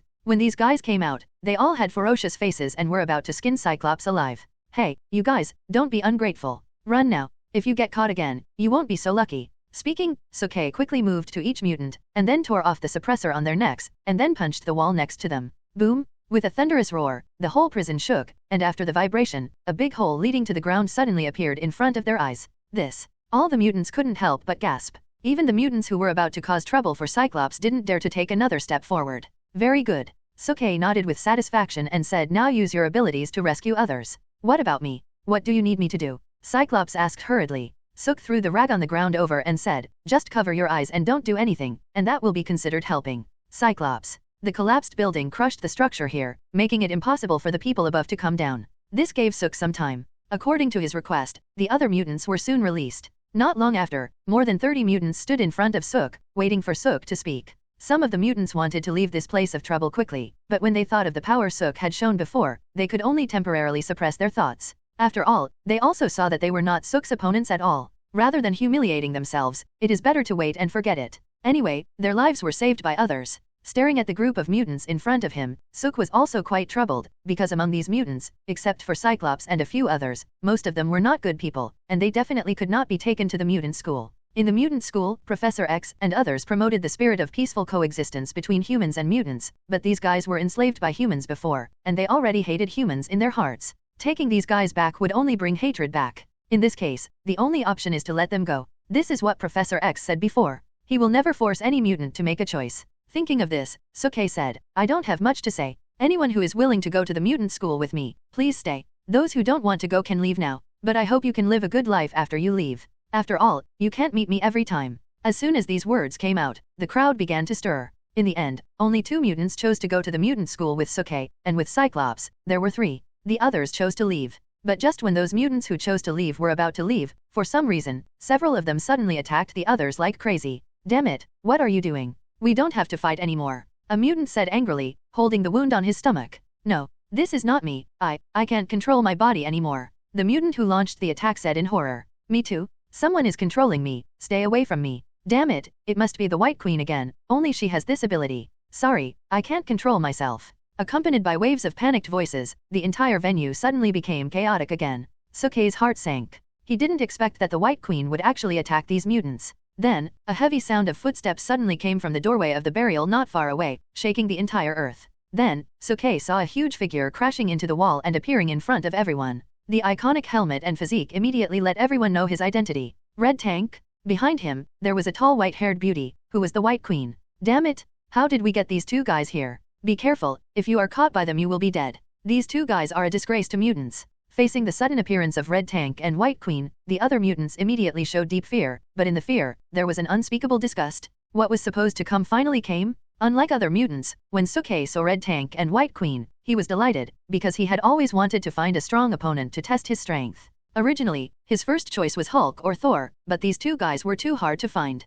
As for Red Tank, although he was a little worse than Hulk, he was enough. Thinking of this, Suke had no hesitation at all, and flew up immediately, and then landed steadily in front of Red Tank and White Queen. With his appearance, White Queen was only surprised, because at the moment Suke fell, her telepathy was actually unusable, and she could no longer control those mutants. Such a thing was also expected by Suke. According to Professor X's explanation, the reason for this was that Suke's own mental power was too strong, and he would automatically form a mental barrier within a certain range to block the ability of telepathy. Of course, if Suke wanted to, he could also remove such a mental barrier. As soon as the White Queen's telepathy disappeared, the mutants who were previously controlled immediately felt as if they had been pardoned. They knelt on the ground and gasped heavily. Looking at their injured companions, they only felt a burst of self-blame in their hearts. Okay, let's leave here if you have anything to say. Leave this place to me. I am very interested in these 2 guys. Suke turned around and shouted to the mutants not far away. As soon as he said this, the mutants didn't even have time to say thank you. They supported each other and ran out.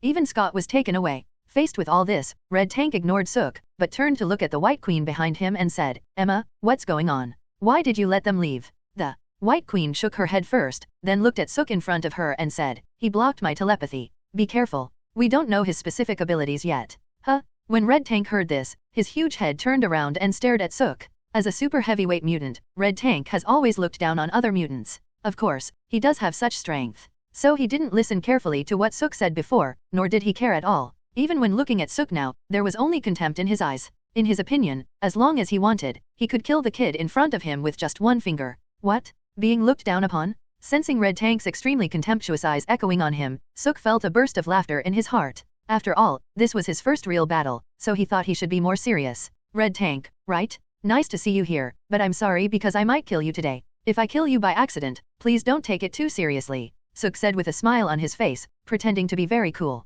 Ha ha ha ha. When Red Tank heard this, he laughed as if he had heard a big joke, shaking the whole space. He had had many powerful opponents in his life, such as Wolverine, Colossus, and even Hulk. Although he did not win every battle with them, none of them dared to look down on him. He did not expect that this little guy in front of him would dare to look down on him like this, which made him feel very funny. Red Tank, don't be careless, this guy is not an ordinary mutant. Behind Red Tank, the White Queen reminded quietly. From the time Suk appeared until now, the White Queen has been trying to find a way to invade Suk's mind, but who would have thought that Suk's mind was so powerful that it was unbelievable, even more powerful than Professor X, who was known as the strongest brain. She tried every possible way, but still could not successfully invade. Instead, she was almost affected by Suk's mind. This seemed almost impossible to her, but such a thing actually happened in front of her eyes, which made her nervous. However, in the face of the White Queen's reminder, Red Tank said impatiently, Emma, what do you mean? Do you think this kid can really beat me? Then, without waiting for the White Queen to speak, Red Tank looked at Sook fiercely and said, boy, I hate your attitude, so you'd better die. As he spoke, Red Tank immediately raised his huge fist and smashed it towards Sook, determined to smash Sook into a pulp with one punch. But the next moment, the whole place suddenly became strangely quiet. The White Queen felt as if she was about to stop breathing. She saw that the place where the Red Tank had just stood was now empty, as if there was nothing there before. Boom! There was a loud noise. It was the sound of a heavy object smashing through the roof and flying straight into the sky. Boom! There was another loud noise. This was the sound of a heavy object falling to the ground. This huge object was nothing else but the Red Tank that had stood in front of Emma. As the Red Tanks went up and down, the buildings here finally couldn't hold on any longer. With a loud bang, the entire hotel finally collapsed completely, and the underground mutant fighting arena was completely buried. On the ground, watching the Red Tank go up and down, the gangsters waiting outside couldn't help but gasp. Almost everyone felt dizzy. Is this possible? Could someone throw the Red Tank into the sky like a ball? Impossible. What happened just now? Are you dazzled? This is not right. It's okay if only one person is dazzled, but how can everyone be dazzled at the same time? Everyone was nervous, not knowing what had just happened. Boom! Then, another explosion sounded, and the ruins of the entire building were suddenly blasted into the air. In the dust, a handsome young man slowly flew out holding a woman who had completely turned into diamonds. Chapter 26, God's Guidance. What's going on? Who is he? Looking at Sook flying out with the White Queen in his arms, the gangsters looked at each other in bewilderment. No one knew what was going on. But it didn't matter to them, because they had already seen that all this seemed to be the work of this man.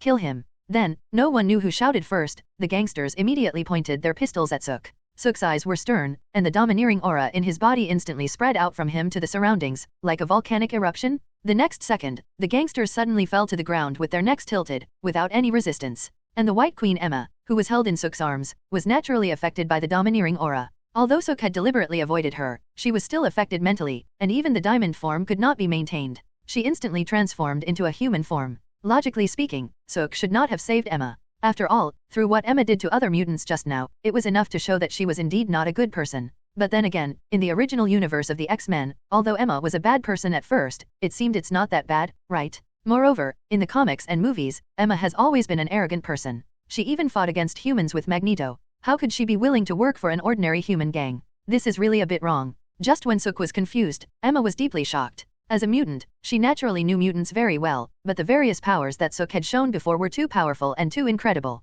These powers were not powers that mutants could possess at all. Although mutants will gain power after awakening, it is generally just a simple ability. Of course, there are also more than two. For example, she herself has both telepathy and diamond abilities. For example, Wolverine has super self-healing abilities and the ability to extend steel claws from the back of his hand. But what about the man in front of him? Possessing a strong mental power that is strong enough to resist any telepathy. Possessing the ability to fly. Possessing a super strength that can even knock Red Tank away with one punch.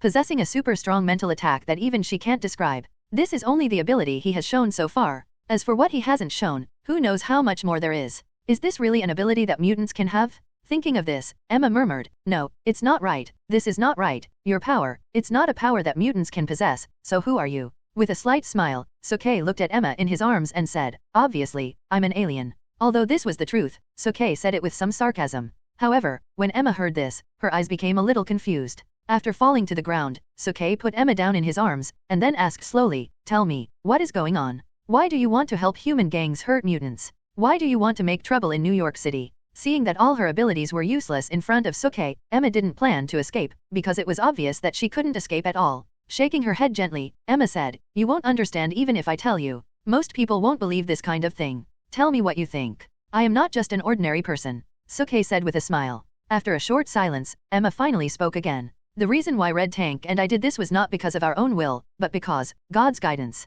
Huh? The moment he heard this, Sook thought he had heard it wrong, but when he saw Emma's serious face, he realized that he had not heard it wrong. You just said that God guided you to do these things, so who is this God? Sook became more interested and asked again. Emma was nervous at first, but finally said slowly, evil god Loki. When Sook heard this, it was as if 1,000 horses were galloping through his heart. Although he had expected that the White Queen might be forced to do these bad things, he never expected that the mastermind behind this matter would be Loki. Yes, he is Thor's younger brother, the famous god of mischief in the Marvel Universe. This script seems a bit wrong. Isn't the mutant god Apocalypse? When did he become Loki? This is getting more and more interesting. Boom! Then, just when Sook was about to ask carefully what was going on, there was another boom in the ruins not far away. Then, a huge head appeared. Who else could it be but Red Tank? After finally climbing up, Red Tank patted the dust off his body and looked at Suke with a fierce face. Red Tank's defense ability is definitely ranked among the best in the entire Marvel Universe, so Suke was not too surprised by such a result. To be more precise, he was very satisfied with Red Tank's performance.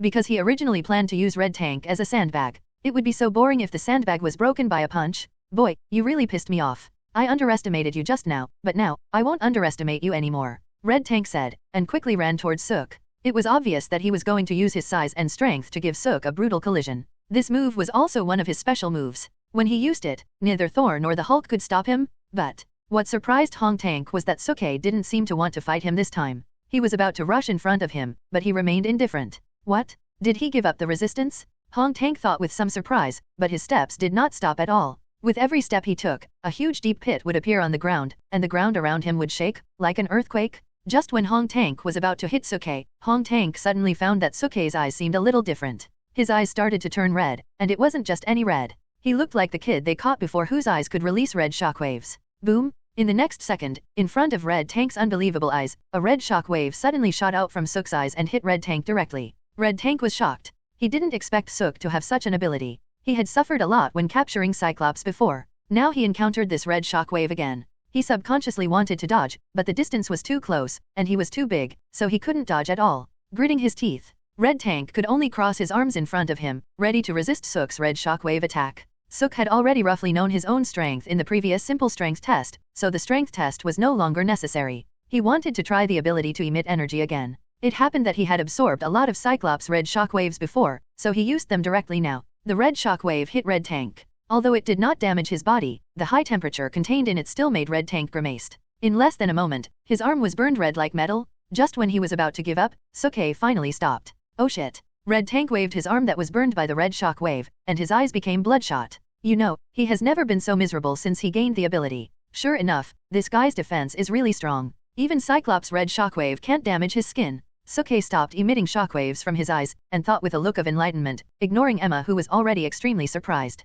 At this moment, Emma looked at Suke as if she was looking at a monster. That's right. Phoenix Force? The next second, Suke's mind suddenly lit up. How could he forget the Phoenix Force? Cyclops' red shockwave might not cause any damage to Red Tank, but Phoenix Force could definitely do it. Thinking of this, Suke had no hesitation at all. In an instant, his eyes became hot again, and even redder than before. Fuck. Still coming. Seeing this, Red Tank almost cursed. Then, another red energy shot out and hit him hard. The difference from before was that the power contained in this red energy was much stronger than before. The moment it touched him, it instantly destroyed his skin and then began to invade his body unscrupulously. The powerful impact caused by this even blew him away. At this moment, Red Tank finally understood that the boy in front of him was not someone he could fight against. In front of him, I am still too weak? A moment later, Suk sat lazily on a huge stone, while Red Tank and White Queen Emma stood quite obediently not far away, and had long lost their arrogance. Emma was not to be mentioned. After seeing Suk's power, she had completely lost the idea of resistance, because in her opinion, any resistance was futile. As for Red Tank, he was completely defeated. As a heavyweight mutant, Red Tank rarely surrendered to others. If you want him to surrender, you can only defeat him. Obviously, Suk did this. The place where he was injured before has gradually healed by itself, but it is conceivable that if it was a little later, he might not have had a chance to heal himself. This was Suk's mercy. Although Red Tank sometimes acted impulsively, he was not a fool. If he continued to attack in this situation, I am afraid that his life would really be explained here. Suk was quite satisfied with the performance of Red Tank and Emma, because he had some questions to ask next, and if they were willing to cooperate, he would save a lot of trouble. After tapping his head lightly with his fingertips, Suke asked, "Tell me, how did you get to know Loki, and how did you think of him as a god?" Knowing that he couldn't escape, Red Tank was more cooperative this time. He said, "About a year ago, I was captured by S.H.I.E.L.D. and imprisoned in S.H.I.E.L.D.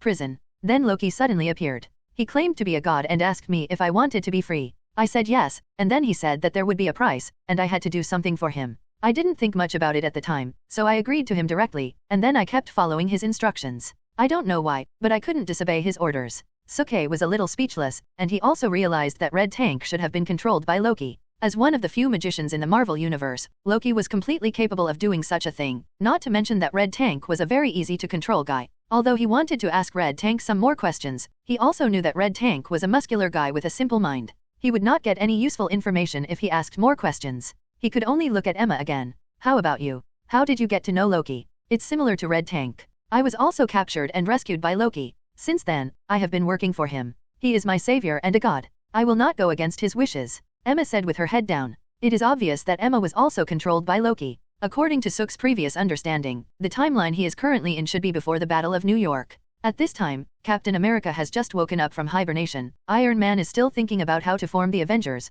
Thor is still in love, and Hulk is still hiding somewhere. This means that Loki has begun preparing for the New York War. The plot of Avengers 1 is about to be staged in this world. As for the reason why Loki manipulated Red Tank and Emma, it was very simple in Suk's opinion. He just wanted to use them to sow discord between humans and mutants. This way, it would be much easier for him to invade the Earth. For a moment, Suk was speechless. He had just arrived on Earth and hadn't had a few days to relax yet, and this kind of thing happened again. But no matter what, all of this is Loki's fault. The White Queen and Red Tank are just pawns used by Loki to sow discord between humans and mutants. Thinking of this, Suk felt a little sympathetic towards Red Tank and Emma. System, do you have any way to restore Red Tank and Emma to normal? Suk wanted to help Red Tank and Emma get rid of Loki's control, but Loki was a very skilled magician, and although he himself was immune to magic, he didn't understand magic at all, so he could only ask the system for help.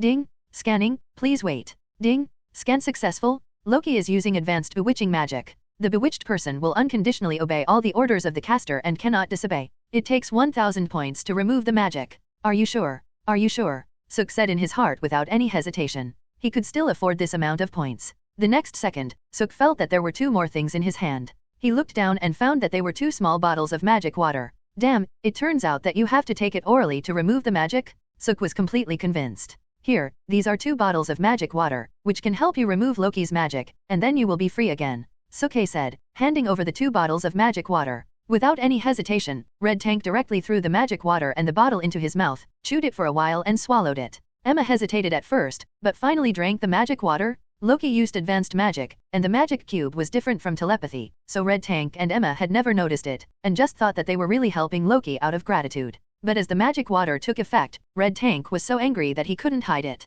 Damn Loki, how dare you control me, I am a Red Tank. Red Tank kept yelling and cursing while walking back and forth, shaking the entire earth. It was obvious that he was really angry at the moment. Emma was terrified. When she was controlled by Loki before, she didn't feel the slightest bit of guilt for what she had done. But now that she was awake, she realized how hateful she was before. As a mutant, she actually helped humans to kill her own kind. Although that was something I did after being controlled, it was still something I did after all. Seeing this, Suk could only comfort them. Don't blame yourself too much, you were just controlled, it's not your fault. If you want to blame someone, you can only blame Loki. Ding! Notice the change in the main world timeline, and now start to release the Marvel World Mainline Mission 1, find the Space Gem and help Loki invade the Earth and help Iron Man form the Avengers. Search for Space Gems, mission reward, 500,000 points and a chance to win a prize. Help Loki invade the Earth. Mission reward, 800,000 points and a chance to win a prize. Assist Iron Man in establishing the Avengers and be rewarded with 1 million points and 2 chances to draw a lottery. Suddenly, at this moment, the system's voice sounded again. Suk was completely shocked. Although he had guessed that the system would definitely ask him to find the Infinity Stones, he never expected that the system would ask him to help Loki invade the Earth. He could understand everything else, but helping Loki invade the Earth was nonsense. Shocked, Suk quickly asked in his mind, hey, system, did you send the wrong task? What kind of task is helping Loki invade the Earth? Ding! The system will not make mistakes. Please help Loki invade the Earth, the system said directly. Suk was speechless again. But the next second, Suk suddenly looked annoyed again, because he suddenly thought, isn't this system called the Super God Villain System? Just because the system didn't issue villain missions before, he didn't care about this kind of thing. If you think about it this way, this mission doesn't seem to be wrong. After all, he is a super villain. Hey? Sighing in his heart again, Suk looked at Red Tank not far away and said, hey, where are you going next? Red Tank clenched his fists until veins popped, and said viciously, I'm not going anywhere until I kill Loki. Very good, I just happen to be going to find Loki too, if you want, just follow me, Suk said. The system's task is only to help Loki invade the Earth, but it does not say to help Loki occupy the Earth. This means that as long as Loki invades the Earth, Suk's task will be completed. After that, no matter what he does, the system will not care about him. No problem, boss. Red Tank agreed to Suk's proposal without any hesitation, and he even called Suk boss. On the one hand, he really hated Loki and wanted to tear Loki into pieces. On the other hand, Suk had helped him get rid of Loki's control before, and coupled with Suk's previous power suppression, he couldn't help but have some obedience to Suk. Suk just felt a little funny about Red Tank's calling him boss, and then she looked at Emma again. Emma, what about you? Emma raised her head, her expression even more helpless. I don't know where to go or what to do. I've done so many bad things. There's no place for me in this world anymore. No one needs me. In the X-Men, Emma has always been a strong and confident woman. In front of everyone, she is always a powerful woman. She has never shown her weak side to anyone. But today, she showed her most unknown feelings. At this time, Emma is only 18 to 19 years old, about the same size as Suke. Apart from her mutant identity, she is just a little girl. But at this moment, she was suddenly picked up by someone. Looking closely, who else could it be but Suke? Who says there is no place for you in this world? Who says no one needs you? As long as you are willing, just follow me. Suke smiled. At this moment, Emma's heart suddenly trembled. She felt that she seemed to have finally found a support in her life. In the original story of X-Men, Emma is not a good person and her lifestyle is quite problematic, but these things happened after she was 20 years old. At that time, she was constantly exploited and deceived, which led to earth-shaking changes in her personality and life. But now, Emma is just an ordinary girl, and it is obvious that Suke will change her original destiny. Boss, what are we going to do next? Hong Tank walked up to Suk and asked. Just as Suk was about to speak, his expression changed slightly, and then he smiled and said, "Wait a minute, a guest has arrived." Guest? Hong Tank was curious and didn't understand what Suk meant by this. But before he could speak, a huge beam of light suddenly lit up in the sky not far away, and it was aimed directly at them. At the same time, a warning sounded. "This is S.H.I.E.L.D. You have been surrounded by us. Please put down your weapons and surrender to avoid unnecessary harm." Then, a huge aircraft carrier suddenly appeared in the night sky. It was S.H.I.E.L.D.'s aerospace carrier, and around the aerospace carrier, there were dozens of fighter jets. In the bushes not far away, hundreds of S.H.I.E.L.D. agents were fully armed and slowly approaching. Faced with such a scene, Red Tank was not worried at all, but became very excited. He clenched his fists and hit them hard, and said excitedly, S.H.I.E.L.D. is not a friend, I will crush them. As a supervillain, Red Tank has always been the target that S.H.I.E.L.D. wants to capture. Of course, they have caught him before, but he escaped in the end. It is also because of such grudges that Red Tank has no regard for S.H.I.E.L.D., and he will do whatever he wants. First, he put Emma down in his arms, and then Suke waved his hand to Red Tank and said, "Don't do it yet. If we want to find Loki, we have to go to S.H.I.E.L.D. first, but of course, not as criminals, but as guests." "No way." Red Tank shook his head and said, S.H.I.E.L.D. will only lock us up and won't treat us as guests. "Don't worry, I have my own way. Just don't do anything yet. If they really dare to arrest people, I will blow up that aerospace mothership first." Suk pointed to the huge aerospace mothership in the sky. Seeing Suk say this, Red Tank put away his fist, but his eyes were still full of hostility. It was obvious that he did not trust S.H.I.E.L.D. In the Marvel world, anything related to S.H.I.E.L.D. is generally not a good thing. At the beginning, Suk did not want to deal with S.H.I.E.L.D., but just now, he suddenly thought of something. That is, the Space Stone among the Infinity Stones should be in S.H.I.E.L.D. now. At that time, the Space Stone, also known as the Cosmic Cube, was accidentally obtained by the Red Skull, the leader of Hydra. After a fierce battle, Captain America defeated the Red Skull, but he was frozen in the Arctic along with the Space Stone. Afterwards, S.H.I.E.L.D. rescued Captain America and also got the Space Stone. And Loki's purpose of going to S.H.I.E.L.D. before was to find the Space Stone? If Loki wants to invade the Earth, he must use the Space Stone to open a passage so that he can teleport his alien army over. If you want to find Loki, you must find the Space Stone first. As for what to do after finding the Space Stone, Suke already had a plan in his mind. Such an important thing is more suitable for him to keep personally. Looking up at the aerospace carrier in the sky, Suke suddenly had a sentence in his mind. Where can I find the Infinity Stones? I still have to go to S.H.I.E.L.D. Smiling and shaking his head, Suke looked at Emma beside him and said, "Emma, please notify Nick Fury, the director of S.H.I.E.L.D., and tell him that I have something to talk to him about." Emma nodded hurriedly after hearing this, and then began to use telepathy. At the same time, in the aerospace carrier, Nick Fury, the director of S.H.I.E.L.D., was standing in the cockpit with a frown on his face, watching all this. To be honest, today's situation was really too weird. The hot-tempered Red Tank, who would start fighting at the slightest disagreement, had not made a move until now. Instead, he stood there quietly. If it weren't for other people seeing it, Nick Fury would definitely think that there was something wrong with his other eye. This should have been a good thing, but Nick Fury couldn't be happy at all, because this matter was really too weird. Then, in the next second, a female voice suddenly rang in his mind. "Mr. Director, we have something to talk to you about." Telepathy? Nick Fury's heart sank at first, then he stared at Red Tank, and then he ordered, "Get ready, I want to go down and talk to them." Soon, a small fighter jet flew down from the aerospace carrier, and then Nick Fury, the director of S.H.I.E.L.D., came over with a team of fully armed agents. However, when he was still hundreds of meters away from Suk and others, Nick Fury suddenly stopped, because from a distance, he could already feel the murderous intent in Red Tank's eyes. Red Tank has always been a very troublesome guy for S.H.I.E.L.D., almost second only to Hulk. S.H.I.E.L.D. always spends a lot of effort to capture him, but this time they came in a hurry and did not carry professional heavy weapons, so Nick Fury thought it would be better to be cautious. After taking the loudspeaker from his subordinates, Nick Fury shouted to Suk and the others, "Aren't you looking for me? I'm already here. What do you want to talk about? I think I need to tell you again that you have been completely surrounded. Any resistance is futile, and it's best to surrender." When saying this, Nick Fury was somewhat lacking in confidence, because you have to know that the other side has not only Red Tank, but also a telepath. Sometimes, telepaths are much more dangerous than power-type people like Red Tank. Add a mutant with unknown abilities, and it would be a lie to say that he is not nervous at this moment. Hearing this, Red Tank was instantly annoyed again, but at Suk's signal, he finally endured it. "You wait here for me, I'll go talk to him." After giving a light instruction, Suk walked over. Facing Suk's arrival, all the agents, including Nick Fury, became a little nervous. For a moment, all the weapons were aimed at Suk. As long as Suk had any bad intentions, he would be shot into a sieve in an instant. But of course, this was just the imagination of the SHIELD agents. With the weapons in their hands, they couldn't even hurt a hair on Suk's body. After walking to Nick Fury, Suk smiled and said, "Don't be nervous, I just want to talk to you, there's no need to make such a big fuss." Compared with Red Tank, Suk, who was only 15 or 16 years old, was obviously more reassuring. After looking Suk up and down and making sure that there should be no danger, Nick Fury whispered to an agent beside him. In an instant, all the guns aimed at Suk were taken back, but they still maintained a guarded posture. "Tell me, what do you want to talk about?" After sending away the other subordinates, Nick Fury took another step forward and asked, "I need something from you." Suk said directly. "What is it?" Nick Fury asked curiously. "The Space Stone, you should call it the Cosmic Cube, right? But it doesn't matter, I need it."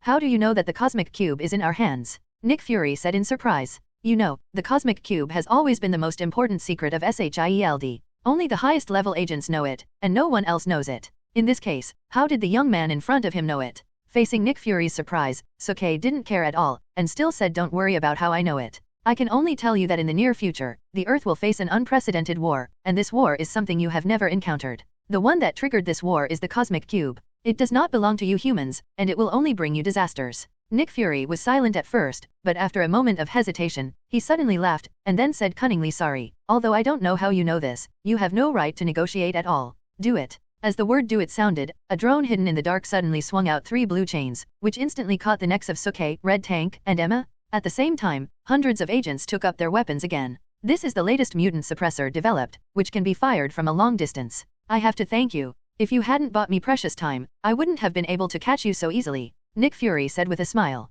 "Hey, I wanted to have a good talk." Seeing this, Suk was somewhat disappointed. He had originally thought that he could have a good talk with Nick Fury, but now it seemed that there was no hope. In this world, it was better to speak with strength. "Remember, I have already given you a chance." After saying this, Suk's eyes suddenly became stern, and in an instant, a strong killing intent began to emerge. The domineering aura in his body was sensed, and instantly spread out from him to the surroundings. Suk had never been teased like this since he came to Earth for so long, so at this moment, he did not deliberately control his aura, and the consequence was that the domineering aura completely erupted, like a volcanic eruption. Boom! Almost instantly, the agents around Nick Fury suddenly fell down one after another, and the agents surrounding Suk and others were also like this. Only a few determined agents were still struggling to hold on. Nick Fury is the director of SHIELD, and he has received will training since he was very young, so even when he was attacked head-on by Suk's domineering aura, he still did not faint, but just knelt down in front of Suk weakly. However, even so, he was not feeling well. The powerful momentum directly crushed his heart, like a mountain pressing him so hard that he could not breathe and almost fainted. He had never encountered such power before. It seemed that at this moment, the person standing in front of him was not a mutant, but a god. Regardless of the beads of sweat on his forehead, Nick Fury raised his head and said with a very ugly face, "What's going on? The suppressor should be effective? Why is this happening? Who are you?" "Suppressor." Suk sneered when he heard this, then pulled off the suppressor from his neck and threw it on the ground. "Nick Fury, you don't need to know who I am, because it doesn't matter anymore. I've already given you a chance, but you didn't cherish it. Next, prepare to face my wrath." After saying this, Suk looked up at the aerospace carrier in the sky. In an instant, his eyes suddenly turned red again. Boom! With a loud bang, a shockwave containing the power of the phoenix suddenly shot out from Suk's eyes, and then directly hit the aerospace carrier in the sky. The huge power instantly shot a big hole in the aerospace carrier and destroyed its power. For a moment, the aerospace carrier began to shake, and then crashed into the ground. At the same time, countless uncontrolled drones were flying around and crashing into the ground, and the entire venue became extremely violent. Walking to Red Tank and White Queen step by step, Suk casually ripped off the suppressors on their necks, and then said to Red Tank lightly, "Go, except that you can't kill people, everything else is up to you." After hearing this, Red Tank showed a cruel smile and rushed over quickly. As for Emma, she stayed beside Suk obediently. The huge aerospace mothership crashed down, and there was another big explosion in an instant, destroying many buildings, countless drones exploded, and there was another explosion. Coupled with the rampage of the red tank, this place was like hell. But Suke just looked at all this calmly, with no waves in his heart. Coming to Earth, even if he carried a supervillain system, Suke still didn't think of becoming a villain. Of course, he didn't think of becoming a superhero. If he had to say, he wanted to be a good person, but of course, he never thought of being a bad nice guy. What is a bad nice guy? It is a person who accommodates others in everything, responds to requests, sacrifices himself, allows others to gain, and gives in to others to save face. It is better to hide tears in a smile than to destroy the harmonious atmosphere. It has the spirit of a martyr, which makes people moved for 3 minutes, but guilty for a lifetime. This kind of person is always thinking about how to keep a good image in the minds of others.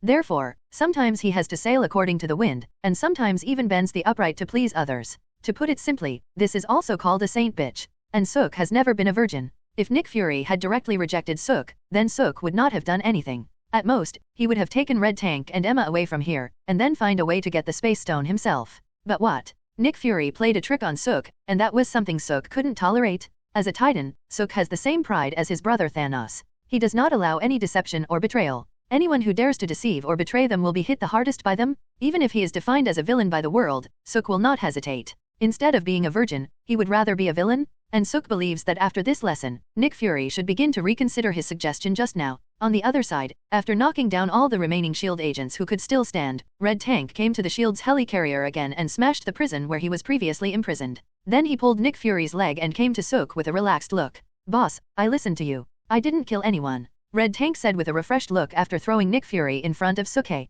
Before, when he called Suke boss, Red Tank was more out of fear, but now, he was completely convinced. In the blink of an eye, he killed the entire S.H.I.E.L.D. and shot down their aerospace carrier from the sky. "I'm afraid there will be no one else in the world who can do this except Suke. This little brother, he did a very good job." Suke lowered his head slightly, looked down at Nick Fury on the ground and said, "Nick Fury, should I reconsider my previous proposal now?" All the agents were killed in an instant, and the helicarrier was destroyed. Nick Fury was really out of temper now. And he was not a fool. He also saw that Suke did not want to be their enemy. All this was caused by his own actions. It is conceivable that if he had not chosen to take action just now, but chose to win over Suke, then what a good thing it would have been. Alas. With a sigh, Nick Fury finally spoke. "I'm sorry to have offended you before, but I really can't do anything about the Cosmic Cube because the Cosmic Cube has been stolen." What? Hearing this, Suke was also slightly surprised. He didn't expect that Loki would get the Space Stone so quickly. If this is true, then it seems that the Battle of New York is about to break out. But it seems a little wrong. According to Suke's previous understanding, the Battle of New York should have started in 2012, but it is only 2010 now, so there should be 2 years before the Battle of New York starts.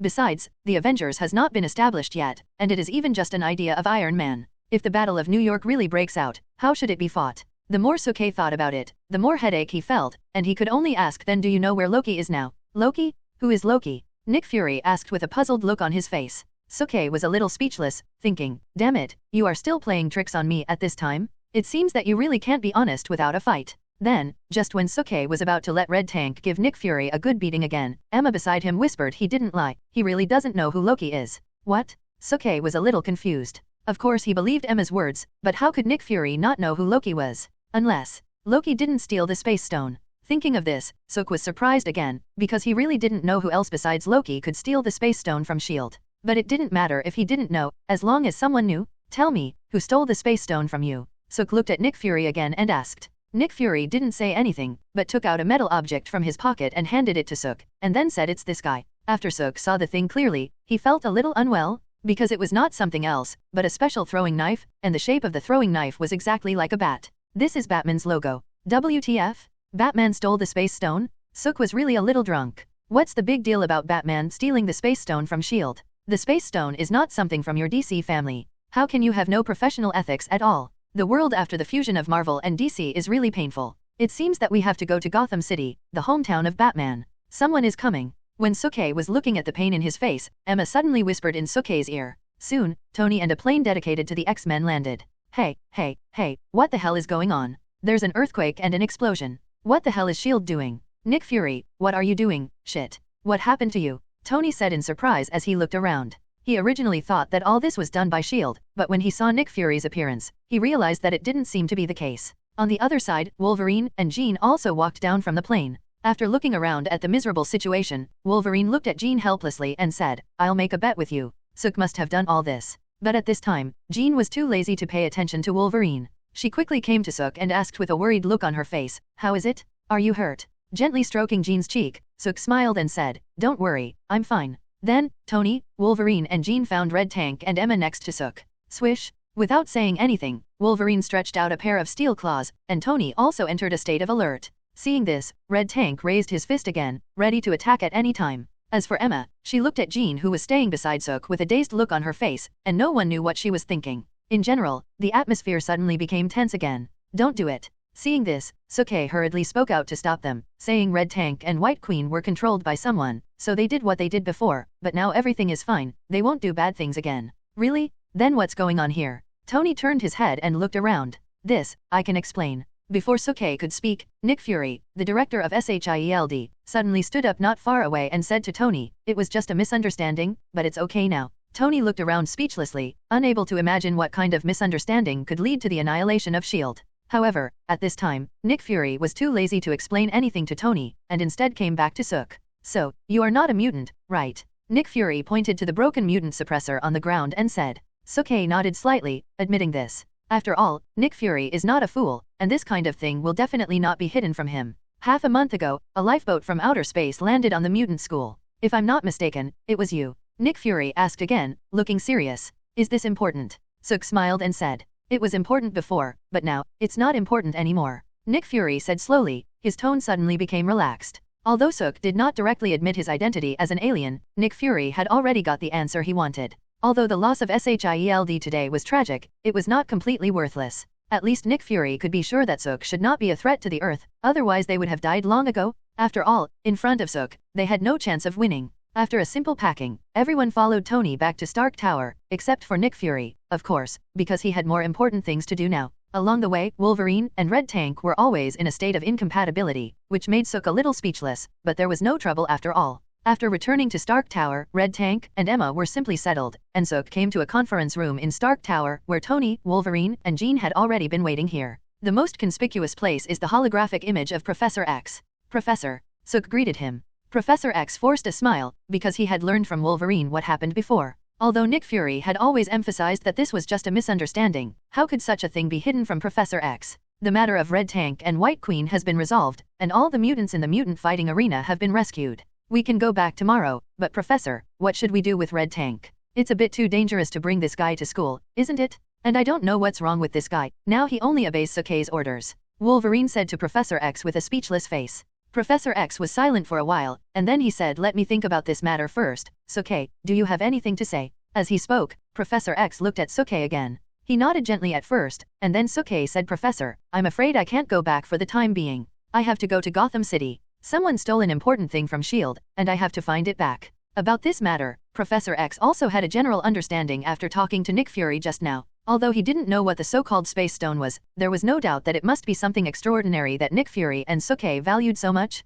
In this case, you should be careful. Gotham City is different from New York. It is a very special city. When you get there, you need to be careful about everything. Knowing that Sook had made up his mind, Professor X didn't say anything more. However, considering that Gotham City was a chaotic city, he still reminded him again and again. The next morning, everyone woke up early. Iron Man was going to help S.H.I.E.L.D. clean up yesterday's battlefield, Wolverine was going to take Jean back to the mutant school, and Sook was going to Gotham City to find Batman. In general, everyone was very busy. When it was time to leave, Sook and Jean were naturally a little reluctant to leave. "Sook, I heard from Mr. Logan that Gotham City is a very dangerous place, full of darkness and crime. You must be careful when you go there," Jean said with a worried look on his face. Sook smiled and scratched Jean's nose, then said, "Silly, do you think I will get hurt? But I promise you, I will be careful. Hey, what should we do with these two guys? They don't want to go back with us." Just then, Wolverine suddenly came over with a look of impatience, and behind him were Red Tank and Emma. Considering the strength of Red Tank and Emma, Professor X finally decided to let Wolverine take them back to the mutant school, but unexpectedly they all refused and were not willing to go to the mutant school at all. Wolverine didn't like Red Tank in the first place, and he became a little impatient all of a sudden, and the two almost fought. Sook thought for a while, then said to Wolverine, "Forget it, Mr. Logan, I'll take care of these two, don't worry, I promise not to let them mess around again." Wolverine was eager to get rid of the trouble of Red Tank, and when he heard this, he quickly agreed, "Okay, then I'll leave them to you, Jean, let's go." Then, with Sook's reluctant eyes, Wolverine and Jean left on the plane. In fact, Sook originally wanted to take Jean to Gotham City, but considering the special dark side of Gotham City, he finally gave up the idea. After all, Gotham City is a crazy city and Jean is not suitable to go there. Walking up to Red Tank and Emma, looking at the big guy Red Tank, Sook curled his lips and said, "Tell me, why don't you want to go to the mutant school? There are children in school, and I don't like children." Red Tank said in a sly tone, "This is also a reason. But since Red Tank doesn't want to go to the mutant school, we still have to find him a place to live, preferably with someone watching him, otherwise who knows what trouble he will cause." Thinking of this, Sookie suddenly had an idea, and then looked at Tony not far away and said, "Tony, did you just say that you would help S.H.I.E.L.D. clean up yesterday's battlefield?" "That's right. What's wrong?" Tony asked with some confusion. "How about I send you a helper?" Sookie patted Red Tank's body and said with a smile. Tony's face froze at first, and then he said speechlessly, "Okay, but I'm afraid this guy won't listen." "Don't worry, as long as you don't use the mutant suppressor to restrain him and don't do anything to him, I promise he won't do anything wrong." Sookie promised. "Okay then." After hearing what Sookie said, Tony finally agreed. "Did you hear what I just said?" Sook turned around and looked at Hong Tank. "I heard it, but what if they still want to arrest me?" Red Tank scratched his head and said, it was obvious that he still didn't trust S.H.I.E.L.D. "Don't worry, with Tony here, no one will catch you. But of course, you have to be careful too. This time you are going to help, not to fight, do you understand?" Sook instructed. Although Red Tank did not trust S.H.I.E.L.D., he trusted Sook very much, and besides, he really had nowhere to go at the moment, so he finally agreed. After Red Tank's affairs were dealt with, Sook looked at Emma and said, "Emma, why don't you go? You don't hate children as much as Red Tank, do you?" "No." Emma blushed at first, and then, as if she had mustered up the courage, she said, "I want to go to Gotham City with you. No matter what you want to do, I can help you. Please take me with you."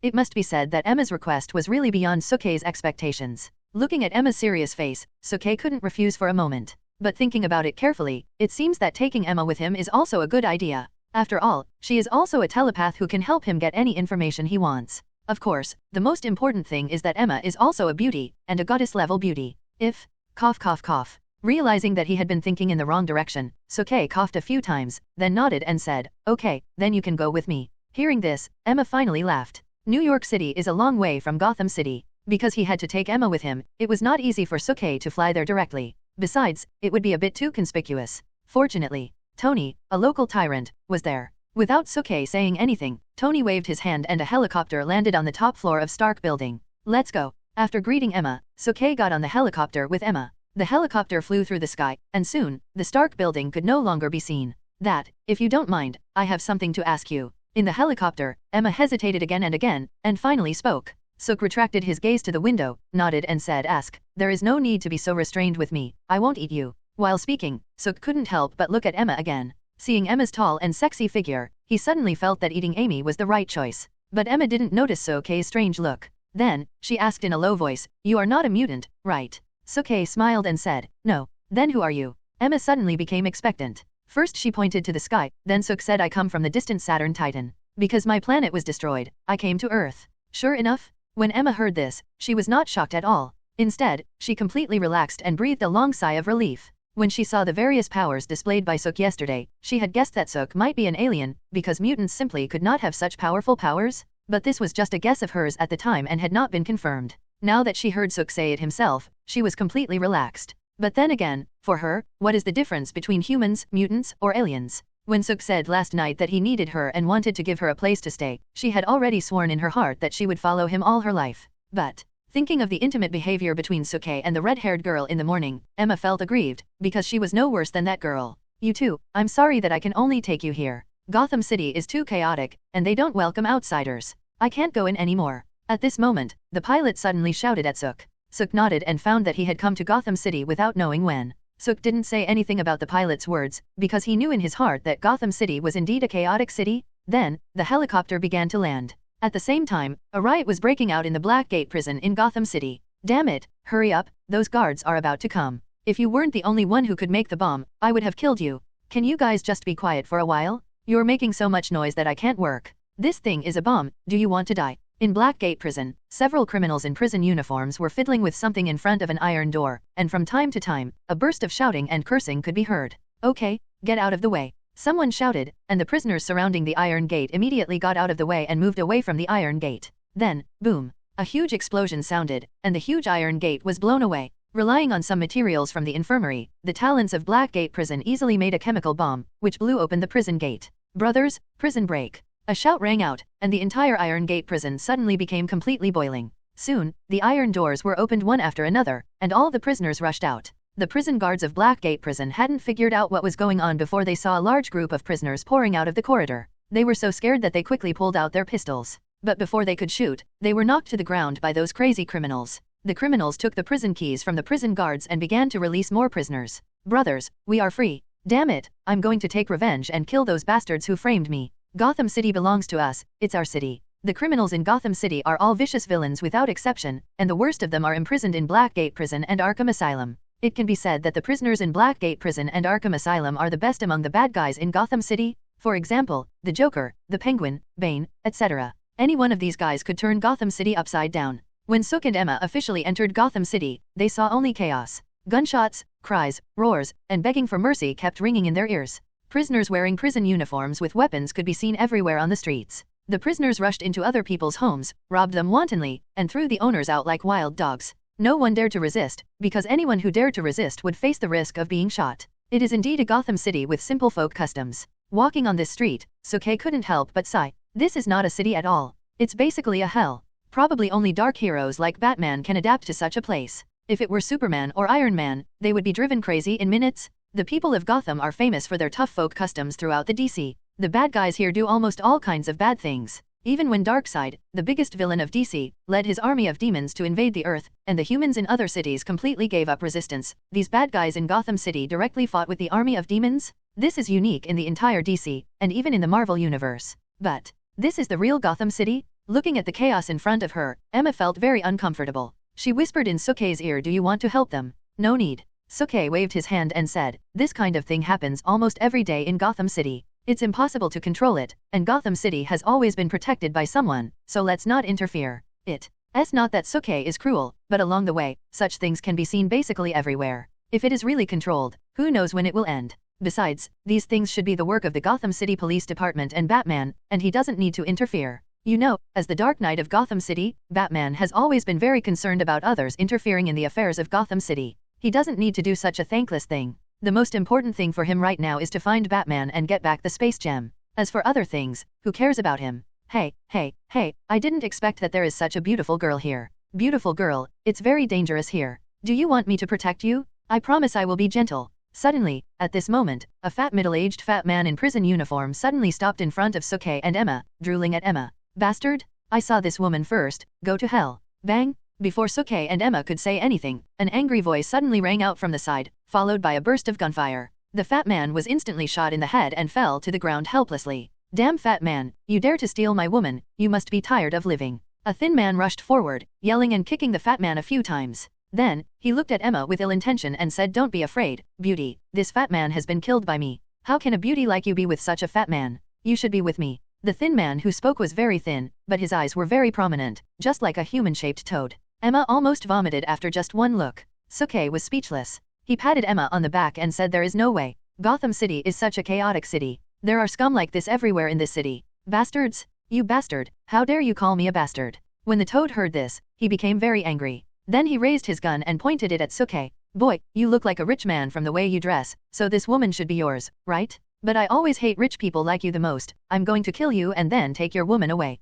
Bang! As soon as he finished speaking, the toad Skinny pulled the trigger. Sookie was a little helpless. Why do these guys like to be cheap? He obviously didn't want to kill anyone. Swish! In an instant, Sookie stretched out 2 fingers and gently clamped the bullet. In the astonished eyes of the toad Skinny, Sookie turned the direction of the bullet and flicked it towards the toad Skinny's head. Whoosh! A sound of breaking through the air was heard, and the bullet instantly penetrated the toad Skinny's head. "You shouldn't have offended me." These were the last words Toad Skinny heard before he died. Sook is neither a saint nor a superhero, so he does not follow the rule of not killing. In Gotham City, the winner is the king. If he was just an ordinary person, he would have been killed by someone else's gun just now. Killing is the first time for Sook, but his heart is calm and a little scary, as if he just killed an ant instead of a human. Think about it carefully, as a Titan, aren't humans just like ants? After walking through the chaotic streets and arriving at the center of Gotham City, the situation is obviously much better. Although there are still many criminals in prison uniforms wandering around, there are no more murders on the street. Sook doesn't know much about the timeline of the current DC universe.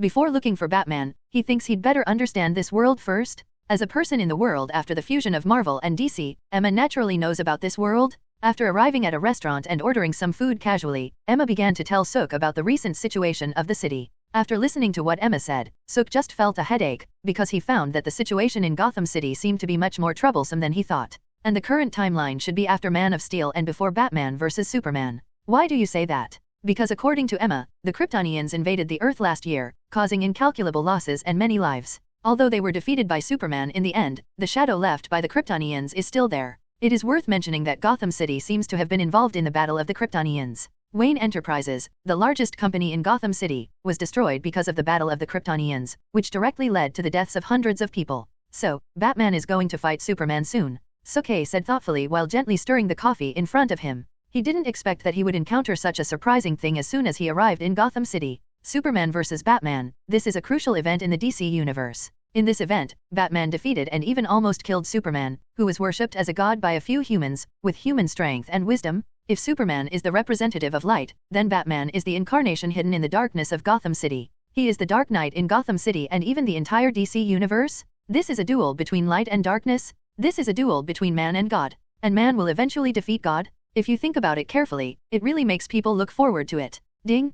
Congratulations to the host for triggering the main mission 1 in the DC world. As a supervillain, how could you miss such an important thing? Help and promote the duel between Superman and Batman, and assist Batman in creating the Justice League. Prompt Superman and Batman to confront each other. Mission reward, 500,000 points and a chance to win a prize. Assist Batman in establishing the Justice League and you will be rewarded with 1 million points and 2 chances to draw a lottery. Without any warning, the system's voice sounded in Suk-hye's mind again. Shit. Suk-hye almost spit out the coffee he had just drunk. He thought to himself, what the hell, are you kidding me? Didn't they just release the main quests of the Marvel world? Why are they releasing the main quests of the DC world now? What's going on? And he hasn't even finished 1/10 of the main quests of the Marvel world, and now he's getting the main quests of the DC world. Isn't this a ripoff? Although the rewards are rich, I can't do it. For a moment, Suk-hye felt that he was the most miserable host in history. Not only were the tasks one after another, but they were all extremely difficult. Why couldn't he start by killing small monsters like everyone else? Speechless, Suk-hye could only ask in his heart, hey, system, aren't you being too tricky?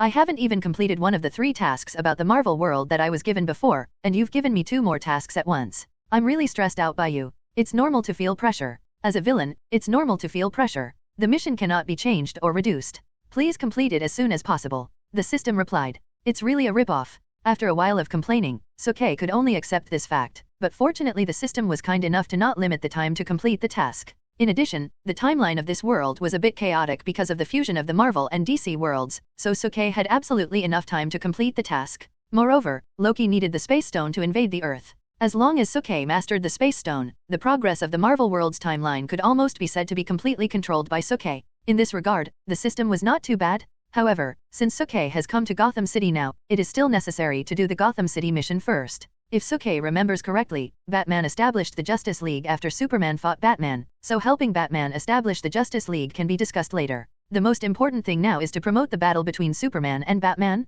Based on his understanding of Batman, Suk-hye knew that this matter should not be too difficult, because Batman has rarely trusted anyone except himself. Even after the establishment of the Justice League, he still made a plan to defeat them for all members. Simply put, Batman is a person with a crisis of trust. But if you think about it carefully, it seems that this can't be blamed on him. After all, he is the only one in the Justice League who does not have superpowers, etc. Thinking of this, Suk-hye was stunned again. He suddenly thought, could it be that Batman stole the Space Stone from S.H.I.E.L.D. just to defeat Superman? Thinking about it carefully, this is really possible. When Superman fought General Zod before, he destroyed Batman's Wayne building, killing hundreds of Batman's employees. As the Dark Knight of Gotham City, how could Batman ignore it? However, General Zod is dead, and only Superman is alive, so he will definitely target Superman. If he wants to defeat Superman, human strength alone is definitely not enough, he needs something more powerful. Space Gem? Now everything makes sense. Suk-hye, what's wrong with you? Suddenly at this moment, Emma's voice rang out, bringing Suk-hye back to reality. Oh, nothing, just thinking about what you said before. Coming back to his senses, Suk-hye casually turned a blind eye. Emma had no doubt about Suk-hye's words. After taking a sip of coffee, she asked again, so where are we going next? Big news? We have been confirmed that Bruce Wayne has announced that he will hold a charity gala at Wayne Manor tonight. Part of the charity funds raised from the gala will be used to repair the buildings destroyed by aliens a year ago, and part of it will be used as scholarships for orphans who became orphans because of this disaster. Just as Suk-hye was about to speak, a striking piece of news suddenly appeared on the TV not far away, accompanied by a photo of Bruce Wayne. I've decided. We're going to Wayne Manor tonight. Sookie turned around and looked at Emma and smiled. Why? Aren't we here to look for the space gem stolen by Batman? What are we going to Wayne Manor for? Emma asked curiously. It was obvious that she didn't know that Bruce Wayne was Batman. Sook didn't explain, but just smiled and said, "You'll understand when the time comes." Time passed quickly, and it was night in a blink of an eye. Because they were going to attend the party hosted by Bruce Wayne, Sook and Emma also changed their clothes. Sook was in a handsome suit and Emma was in a white dress. With her tall figure, it really gave people endless reverie. After getting the clothes, they also needed a luxury car, but buying a car was a bit troublesome. In order to save trouble, Sook directly found a well-known local drug dealer, and then borrowed his super luxury car worth tens of millions of dollars. As for how he borrowed it, you have to ask the drug dealer who is lying in the hospital with fractures all over his body. When driving to Wayne Manor, Sookie's eyes would occasionally glance at Emma in the passenger seat. The reason was that Emma's outfit today was too imaginative. It must be said that Sookie was somewhat moved. Facing such an Emma, any man would be moved. Noticing Sookie's glances from time to time, Emma was already very happy in her heart, but she did not show it on the surface. I say, we are not really going to the party today, do you have to dress like this? Sookie said while looking ahead. Emma curled her lips and pretended to be unhappy and said, "Didn't you ask me to dress nicely? Don't I look good like this?" "It looks good, but I'm afraid, forget it, it's nothing." Sookie originally just wanted Emma to pick out a dress suitable for the party. After all, Wayne Manor is not an ordinary place, so it still needs to be more particular. However, he really didn't expect Emma to pick such a sexy dress. He originally wanted to be low-key, but now it seems that there is no way to be low-key. "Are you saying I'm beautiful?" Suddenly at this moment, Emma came to Sookie and said with sexy and charming eyes. "My god, is this considered seduction?" Sookie thought. He had to admit that being seduced by a beauty like Emma was a very comfortable thing. If the current situation was not a bit inappropriate, Sookie would definitely take Emma. However, considering what he was going to do tonight, he finally reached out his hand, then pinched Emma's chin and pushed her head aside. "Stop it, we have something important to do tonight." "Humph." Upon hearing this, Emma snorted, then turned her back to look out the window and ignored Sookie. Although she pretended to be angry on the surface, at this moment, Emma was extremely excited in her heart, because she could see that Sookie was already attracted to her. As for the others, there will always be opportunities. Not long after, Sookie and Emma finally arrived at Wayne Manor, which was a magnificent European-style castle. Because of the party, even though it was already night, it was still brightly lit, with countless luxury cars parked around, and Gotham City's wealthy and celebrities everywhere. It can be seen that the name Bruce Wayne is still very appealing. In this environment, Emma's appearance instantly attracted everyone's attention. Most of the men's eyes were eager and surprised, while the women's eyes contained jealousy and anger. Sookie was somewhat helpless, because Emma's appearance made him, a handsome alien, completely lose everyone's attention, and even be ignored. This feeling is really helpless. Sookie casually threw the car keys to the waiter beside him, and then he walked to Emma. Emma naturally took Sookie's arm, and then, in the envious or jealous eyes of everyone, the two walked into Wayne Manor. From a distance, Sookie suddenly saw the guard at the door checking something. After a closer look, he found that it was an invitation. This is a bit troublesome. Before coming, he didn't expect that he would need an invitation to attend the party. As if seeing what Sookie was thinking, Emma whispered, "Don't worry, leave this to me." Even so, the two still walked towards the door. Sure enough, when they reached the door, the security guard stretched out his hand to stop them. "Hello, please show us your invitations." Sookie glanced at Emma beside him when he heard this, and then said slowly, "Dear, isn't the invitation with you? Take it out." "Oh, sorry, I almost forgot." Emma smiled slightly, then opened the small bag she carried with her and took out a ball of air. Facing the air handed to him by Emma, the security guard actually reached out to take it. After taking a look, he immediately said respectfully, "Mr. Sookie, Ms. Emma, welcome." Then, the door opened, and Emma walked in first with a proud look on her face. Sookie smiled and shook his head. "Telepathy, this ability really works. Hey, Clark, look, there's another beauty over there. This beauty is much prettier and sexier than the previous ones. She's simply top-notch." In the lobby of Wayne Manor, a reporter was filming Emma, who had just walked in with a camera, and excitedly tugged at the sleeve of a man next to him. Clark Kent? If Sookie heard this name, he would definitely be a little surprised at this moment, because this person is none other than Superman in the DC universe. Clark Kent's original name was Kal. He was born on Krypton. When Krypton was facing destruction, his parents sent him to Earth in a spaceship. The spaceship crashed in Smallville, Kansas, USA, and Kal was picked up by the farmer Kent and his wife. He was raised with the Earth name Clark Kent. After he grew up, Clark came to Metropolis and became a reporter for the Daily Planet. He has innate superpowers and a strong sense of justice and compassion. Whenever he is in danger, he puts on a blue tights, a red cape, and transforms into Superman. In the DC universe, Superman is recognized as the strongest hero. Clark turned around and looked at his partner speechlessly and said, "Wes, the purpose of our coming here today is not to take pictures of beautiful women, but mainly to interview Bruce Wayne." "Of course I know. Do you think I would forget such an important thing?" Wes continued to take pictures while saying, "But don't you think about who Bruce Wayne is? How could he let us little reporters interview him? It's better to take something else back. At least you won't be scolded." Hearing this, Clark was somewhat helpless, because he found that what Wes said was right. Bruce Wayne really would not accept interviews from little reporters like them. But of course, the purpose of his coming here today was not just to interview Bruce Wayne. The most important purpose was that he wanted to talk to Bruce Wayne's other identity, and this identity is Batman. Clark has super perspective eyes and can easily see through anyone's disguise, including Batman of course. But as a superhero, he has no intention of revealing Bruce Wayne's identity. He just wants to persuade Batman not to do this again. Such rough law enforcement. However, according to Batman's bad temper, Clark knew that he might not listen to his advice. Alas, thinking of this, Clark couldn't help but sigh, and then he looked at the beautiful woman that Wes had mentioned before. He needs this job now, so he must bring something back. The camera just pointed at Emma, but a young man suddenly flashed in the camera, and then naturally took Emma's hand. Just one glance, and the expression on Clark's face suddenly shook. Putting down the camera in his hand, Clark gently touched Wes beside him and said, "Wes, who is the man next to that woman? I don't know him, but he should be some young rich man or a rich second generation. Gotham City is a chaotic city, anything can happen," Wes said, but the camera in his hand kept clicking. Clark ignored Wes and his expression suddenly became serious. Then, his eyes began to heat up, and he was using his perspective eyes. The first time he saw Sook, Clark's instinct told him that Sook could not be an ordinary person. There must be an extremely shocking secret in Sook. He needed to know what it was, but to his surprise, his perspective eyes could not see through Sook's body at all. Is it lead? No, not lead. P.S. Lead can block Superman's vision. As long as he wears a mask made of lead, Superman can't see through it. Clark's face began to become serious. On the other side, Sook, who was accompanying Emma under the spotlight, also suddenly sensed something and looked over to a place not far away. In an instant, their eyes met. This is Superman? Sensing the special aura of the other party, coupled with such an ordinary reporter's appearance, Sook guessed his identity in an instant. It must be said that this is a pleasant surprise. Sook never thought that he would meet Superman here. What a fate. "Emma, I met an acquaintance. Let me go over and say hello first," Sook whispered in Emma's ear, and then he walked straight towards Clark. Emma was a little surprised. You know, Sook is an alien, and he has never been to Gotham City. How could he meet an acquaintance here? Although she was surprised, Emma did not show it on the surface, and still faced the camera with a smile on her face. On the other side, Clark quickly put away his perspective eyes when he noticed Sook coming towards him, and then turned his head away, avoiding Sook's gaze. "Hi, hello, my name is Sook, nice to meet you." Sook smiled and stretched out his hand.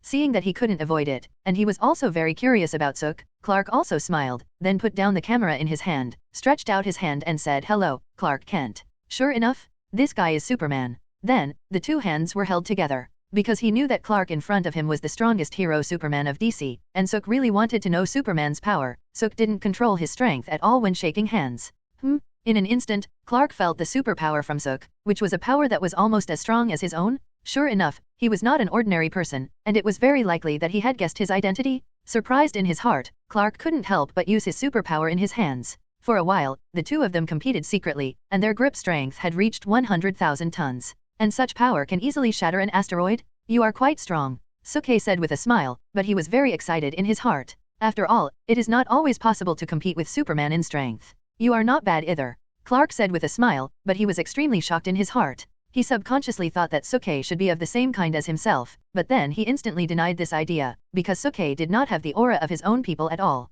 Sook is not a Kryptonian? Of course, he is not human either. Bruce Wayne, it's Bruce Wayne. Bruce Wayne finally shows up. Clark, what are you still doing? Hurry up and interview Bruce Wayne. As long as he says one word to our camera, we will have successfully completed the mission. Suddenly at this moment, there was a shout not far away, and at the same time, Weiss on the side also hurriedly urged Clark. The two of them let go of their hands tacitly, and then looked at Bruce Wayne who was slowly walking in here. Unlike comics and movies, Bruce Wayne at this time is only in his 30s, which is the time when a man is most energetic, and it is also the peak period of his body. When Sook saw a small band-aid on Bruce Wayne's forehead, he knew that Bruce Wayne must have been busy at night. After all, the riot in Blackgate Prison was already known to everyone. As the Dark Knight of Gotham City, Bruce Wayne, also known as Batman, would never ignore it. "You, who is it?" Although Bruce Wayne's appearance was very eye-catching, Clark's attention was no longer on him. The only thing that concerned him at this moment was Sook beside him. Sook looked at Bruce Wayne, who was the focus of everyone's attention, and said with a smile, "If you talk about it carefully, we all have the same experience. Like you, I came here after the destruction of the planet, but of course, I'm not a Kryptonian." Sook's words confirmed Clark's guess. After a brief silence, Clark asked again, "What is your purpose in coming here?" "Just like you." Sook pointed at Bruce Wayne not far away and said. "Also for Bruce Wayne?" Clark was a little surprised. So you already know his identity. Honey, why are you still here? The party has already started. Before Suke could speak, Emma suddenly came over and held Suke's arm. Sorry, I really want to talk to you for a while, but I have to leave now. With a faint smile, Suke took Emma's arm and turned away. Looking at Suke's leaving figure, Clark felt his heart churning. His intuition told him that something terrible was going to happen again in this world. After walking a few steps, Emma suddenly leaned close to Suke's ear and whispered, "The man next to you just now was very strange." Suke's heart moved, and he asked softly, "What? Did you invade his mind just now?" "No, it's just a feeling, and I think it's not easy to invade his mind." Emma frowned and said, "Forget it, don't worry about him. We are not here for him this time. Let's do business first." Suke said. In the DC universe, Superman has always been synonymous with strength, and his strength is almost unparalleled in the DC universe. But Superman also has weaknesses, such as kryptonite, the black sun, and of course magic attacks. Superman's magic resistance is almost zero, and any force attack can't cause any harm to him, but magic is the only thing he can't resist. It is also because of this that in Suke's view, Superman does not have the power to threaten himself. Although he is Superman, he is still not his opponent. As long as he wants, he can defeat Superman in minutes. After weaving through the crowd, Bruce Wayne appeared not far from Suke. It is worth mentioning that there is a man standing next to him at this moment. The iconic bald head made Suke guess his identity at once. Lex Luthor? Lex Luthor, also known as Alexander Luthor, is one of the smartest people on Earth. Brainiac calculated that he has 9th level intelligence. He once ran for President of the United States and is the chairman of the wealthy Lex Corporation. Since the day Superman appeared, Luthor has been committed to ridding the world of the threat of this alien. According to Luthor, Superman has weakened human potential. Since then, Luthor is no longer just an ambitious man, he has become an obsessed person, constantly proving to the world that he is stronger and better than Superman, and wants to destroy Superman. His initial hatred turned into jealousy of Superman, and he also had conflicts with other different heroes in the DC universe. But now it seems that Luthor should not have exposed his ambitions, otherwise he would not be drinking and talking with Bruce Wayne. Mr. Wayne, I'm curious, what do you think of the so-called Dark Knight of Gotham City? Do you think his existence really helps Gotham City? Luthor asked while drinking the champagne in his hand with a smile. Bruce smiled slightly and said, I never care about this kind of thing, but in my opinion, his existence at least scares the criminals in Gotham City. This should be a good thing for Gotham City, right? What about Superman? What do you think of him? Since the battle last year, many people have worshipped Superman as a god. Do you think he is a god? After taking a sip of champagne, Luthor asked again with interest, with a cunning look in the corner of his eyes. When Bruce heard this, his face froze slightly at first, but he recovered in an instant and said calmly, there is no god in this world. Even if there is, it will not be like that, because God will not bring a group of monsters to fight on Earth and massacre innocent people. Wow, I never thought you would say something like that, but I do have an idea. Who is more powerful, the Dark Knight of Gotham City or Superman, who is worshipped as a god by humans? Can humans defeat God? The smile on Luthor's face became even stronger. The duel between man and God, the duel between the Dark Knight and the Son of Krypton, this sounds interesting. Then, before Bruce could speak, a voice rang out beside him. The next second, Suk and Emma appeared beside Bruce and Luthor. The battle between man and God, the battle between the Dark Knight and the Son of Krypton, this sentence is good, I like it. By the way, my name is Luthor. After silently repeating what Suke just said, Luthor felt his eyes light up and he became somewhat interested in Suke. Hello, Suk. Suk smiled and stretched out his hand. Honey, you guys chat first, I'll go over there and take a rest. Knowing that Suke was going to do something serious, Emma immediately found an excuse to leave. Bruce stared at Emma's leaving figure, then said with admiration, not bad. He looked like a playboy of the rich second generation. But everyone knew that he was just pretending. By the way, Suk, from what you said just now, it seems that you are quite interested in Batman and Superman. Do you think Batman can be a match for Superman? It's not that I look down on Batman, but Superman is too powerful. He can't even hurt a hair of Superman. Luthor looked at Suk and said with an exaggerated expression, completely ignoring Bruce who had an unnatural expression on his face. Suk was a little speechless at this moment, because he suddenly realized that his mission seemed a bit unnecessary. With Luthor's help, Batman and Superman would have to fight. After walking a few steps, Emma suddenly leaned close to Suke's ear and whispered, the man next to you just now was very strange. Suke's heart moved, and he asked softly, what? Did you invade his mind just now? No, it's just a feeling, and I think it's not easy to invade his mind. Emma frowned and said, forget it, don't worry about him. We are not here for him this time. Let's do business first. Suke said. In the DC universe, Superman has always been synonymous with strength, and his strength is almost unparalleled in the DC universe. But Superman also has weaknesses, such as kryptonite, the black sun, and of course magic attacks. Superman's magic resistance is almost zero, and any force attack can't cause any harm to him, but magic is the only thing he can't resist. It is also because of this that in Suke's view, Superman does not have the power to threaten himself. Although he is Superman, he is still not his opponent. As long as he wants, he can defeat Superman in minutes. After weaving through the crowd, Bruce Wayne appeared not far from Suke. It is worth mentioning that there is a man standing next to him at this moment. The iconic bald head made Suke guess his identity at once. Lex Luthor? Lex Luthor, also known as Alexander Luthor, is one of the smartest people on Earth. Brainiac calculated that he has 9th level intelligence. He once ran for President of the United States and is the chairman of the wealthy Lex Corporation. Since the day Superman appeared, Luthor has been committed to ridding the world of the threat of this alien. According to Luthor, Superman has weakened human potential. Since then, Luthor is no longer just an ambitious man, he has become an obsessed person, constantly proving to the world that he is stronger and better than Superman, and wants to destroy Superman. His initial hatred turned into jealousy of Superman, and he also had conflicts with other different heroes in the DC universe. But now it seems that Luthor should not have exposed his ambitions, otherwise he would not be drinking and talking with Bruce Wayne. Mr. Wayne, I'm curious, what do you think of the so-called Dark Knight of Gotham City? Do you think his existence really helps Gotham City? Luthor asked while drinking the champagne in his hand with a smile. Bruce smiled slightly and said, I never care about this kind of thing, but in my opinion, his existence at least scares the criminals in Gotham City. This should be a good thing for Gotham City, right? What about Superman? What do you think of him? Since the battle last year, many people have worshipped Superman as a god.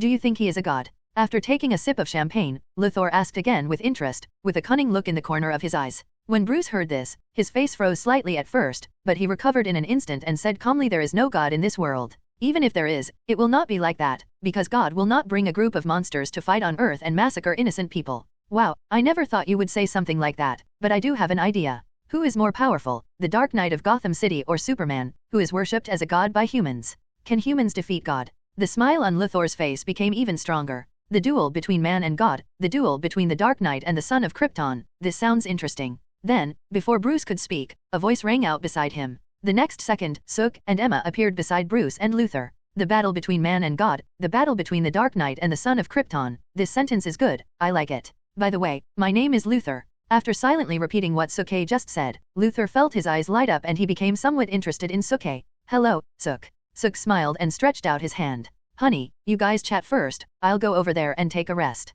Knowing that Suke was going to do something serious, Emma immediately found an excuse to leave. Bruce stared at Emma's leaving figure, then said with admiration, not bad. He looked like a playboy of the rich second generation. But everyone knew that he was just pretending. By the way, Sook, from what you said just now, it seems that you are quite interested in Batman and Superman. Do you think Batman can be a match for Superman? It's not that I look down on Batman, but Superman is too powerful. He can't even hurt a hair of Superman. Luthor looked at Sook and said with an exaggerated expression, completely ignoring Bruce who had an unnatural expression on his face. Sook was a little speechless at this moment, because he suddenly realized that his mission seemed a bit unnecessary. With Luthor's help, Batman and Superman would have to fight. Sorry, I suddenly remembered that I have other things to take care of. Please help yourself. At this moment, Bruce suddenly smiled very stiffly, and then without waiting for Luthor and Sook to say anything, he turned around and left. Luthor pretended to be helpless and looked at Sook and said, really, what's wrong with that guy? I'm talking about Batman, not him. Just keep pretending? Sook sneered in his heart.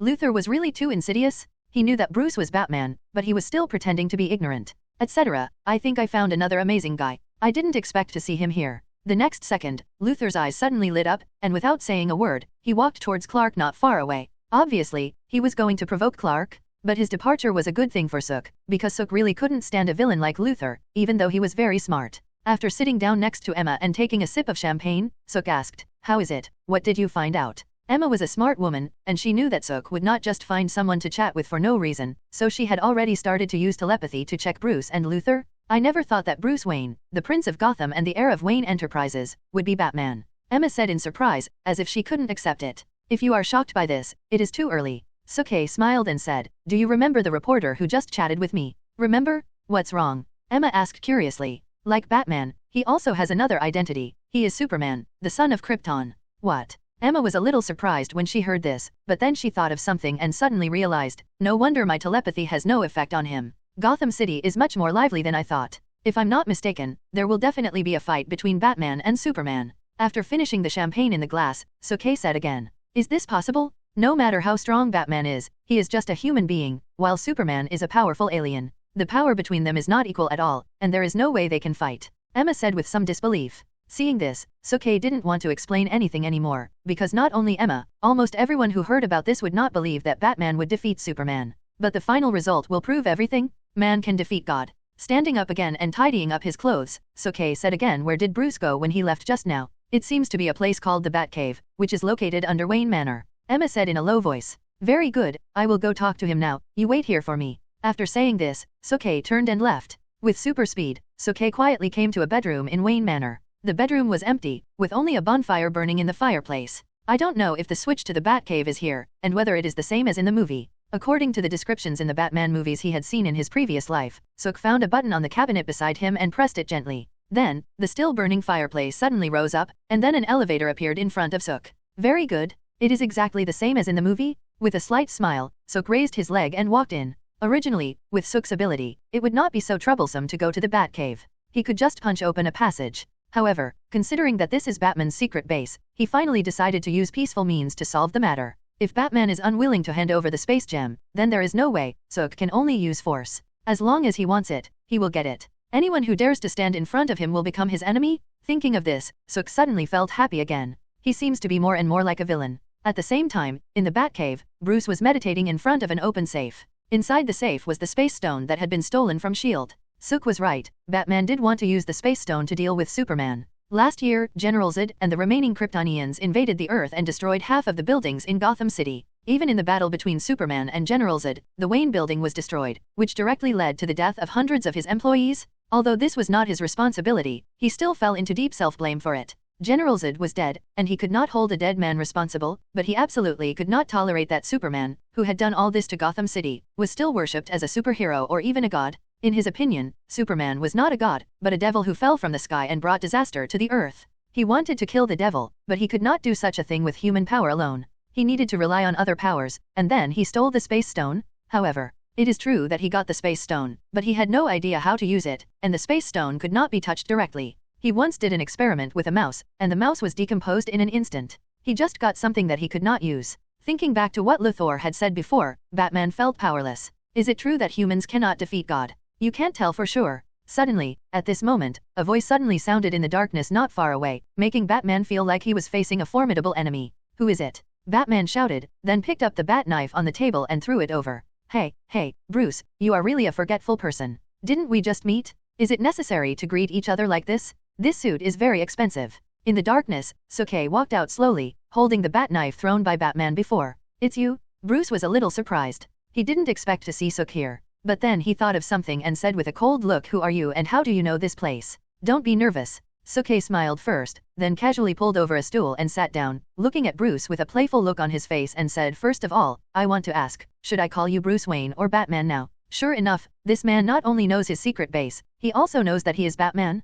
Tell me, what do you want? Bruce is a smart man. He knows that Suk must have come here not just to talk to him. He doesn't like beating around the bush and goes straight to the point. He is indeed a smart man. With a slight smile, Suk pointed at the space gem in the safe next to Bruce and said, you took something that doesn't belong to you, and I'm here to take it back. Are you from S.H.I.E.L.D.? Bruce was a little surprised. Don't get me wrong, I have nothing to do with S.H.I.E.L.D., I'm just myself. Suke said calmly. I got this thing from S.H.I.E.L.D. If you were from S.H.I.E.L.D., then maybe I would consider giving it back to you, but you are not from S.H.I.E.L.D. at all, why should I give it to you? And I still have a use for this thing, so I'm sorry I can't do it. Bruce said as he suddenly rolled over, then took the rifle from the weapon rack beside him, and then pointed it at Suk. Don't waste bullets. Suke said helplessly, bullets can't hurt me at all. All the weapons you have here can't cause me any harm, and I don't want to fight you. Besides, although the space stone has great power, its power is more precisely used to open the channel between the universe. It can't help you defeat Superman at all? If you really want to defeat Superman, wouldn't it be better to use kryptonite directly? Use kryptonite to make bullets or spears and directly penetrate Superman's heart.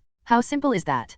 Kryptonite. When Batman heard this, he looked confused, as if he didn't know what the kryptonite that Suk was talking about was. Seeing that Batman didn't seem to be pretending, Suke was slightly surprised and thought, damn, could it be that Batman doesn't know about kryptonite yet? P.S. Guys, please give me a review vote. There are only a few a day now. Please give me more than 1,000. Then, Batman's words completely confirmed Suk's idea.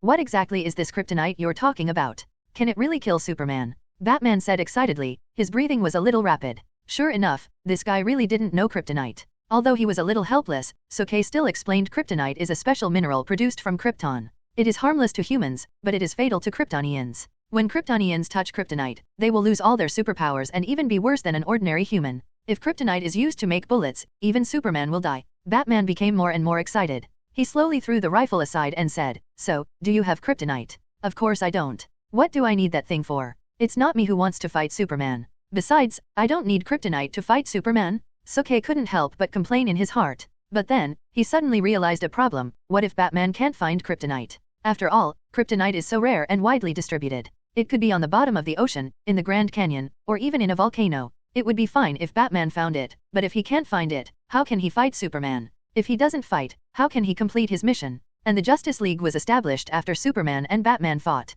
If these two guys don't fight, how can the Justice League be established? This is fucking. Are you asking me to get kryptonite? How would I know where to find kryptonite? That's right. If you have any problems, look for the system. Thinking of this, Suke didn't hesitate at all, and hurriedly asked in his mind, "Hey, system, do you have kryptonite?" Soon, the system responded. "Of course there is, host, please take a look." In an instant, Suke felt a flash before his eyes, and then the system's shopping interface appeared in front of him, showing kryptonite. However, after taking a look at the price of kryptonite, Suke's eyelids jumped. Kryptonite was actually sold by gram. 1 gram was worth 1,000 villain points. With his current points, he could only buy 20 grams. This price is so damn expensive. Suke couldn't help but complain in his heart. Ding! The price of this system is reasonable and fair. Please do not slander it. Is this fair? If the system has a physical body, Suke will definitely slap him a few times. Although the price of kryptonite is a bit ripoff, Suke feels relieved when he thinks of the points he gets after completing the task. You are so cruel, exchange all your points for kryptonite.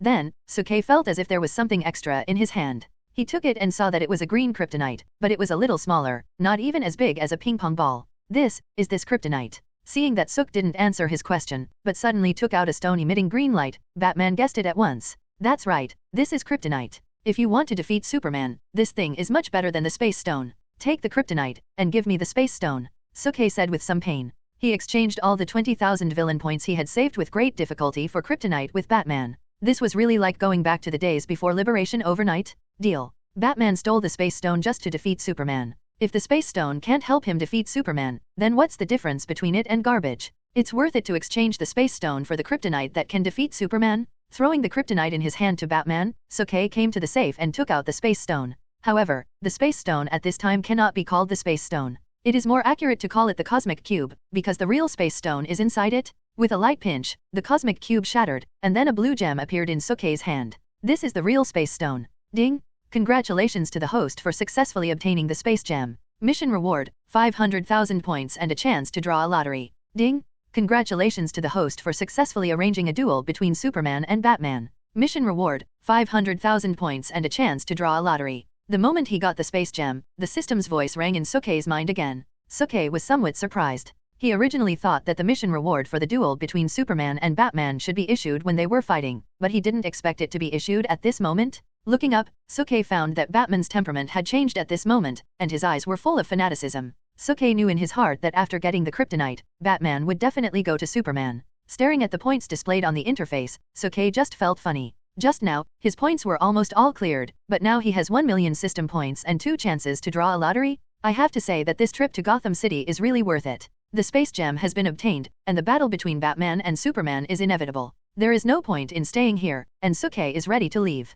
But of course, this time he is going to use the power of the Space Gem. The Space Gem is an uncontrollable force for humans, but it is a piece of cake for a Titan. With a thought, the Space Gem in Suke's body was sensed, and an elliptical space channel was formed in an instant, and at the end of the space channel, it was a corridor of Wayne Manor. Before leaving, Suke originally wanted to say hello to Batman, but he didn't expect that Batman had already started studying kryptonite at this time, and didn't notice that he wanted to leave. It can be seen that he really wants to defeat Superman. Seeing this, Suke was too lazy to say anything else. He just stepped in. In an instant, he appeared in Wayne Manor again. Passing through the corridor, Suke appeared in front of him the party that was still going on. Suke glanced around and found that Superman and Luthor had left for some reason. It seemed that Luthor must have successfully fooled Superman. In any case, the mission in Gotham City was successfully completed, and it was time to leave this place of trouble. Seeing Suke walking towards her, Emma stood up and asked, "How is it? Did you get the things?" Suke nodded, stretched out his hand to take the wine glass from Emma's hand, and then drank it all and said, "We have got the things, and we have done what we should do.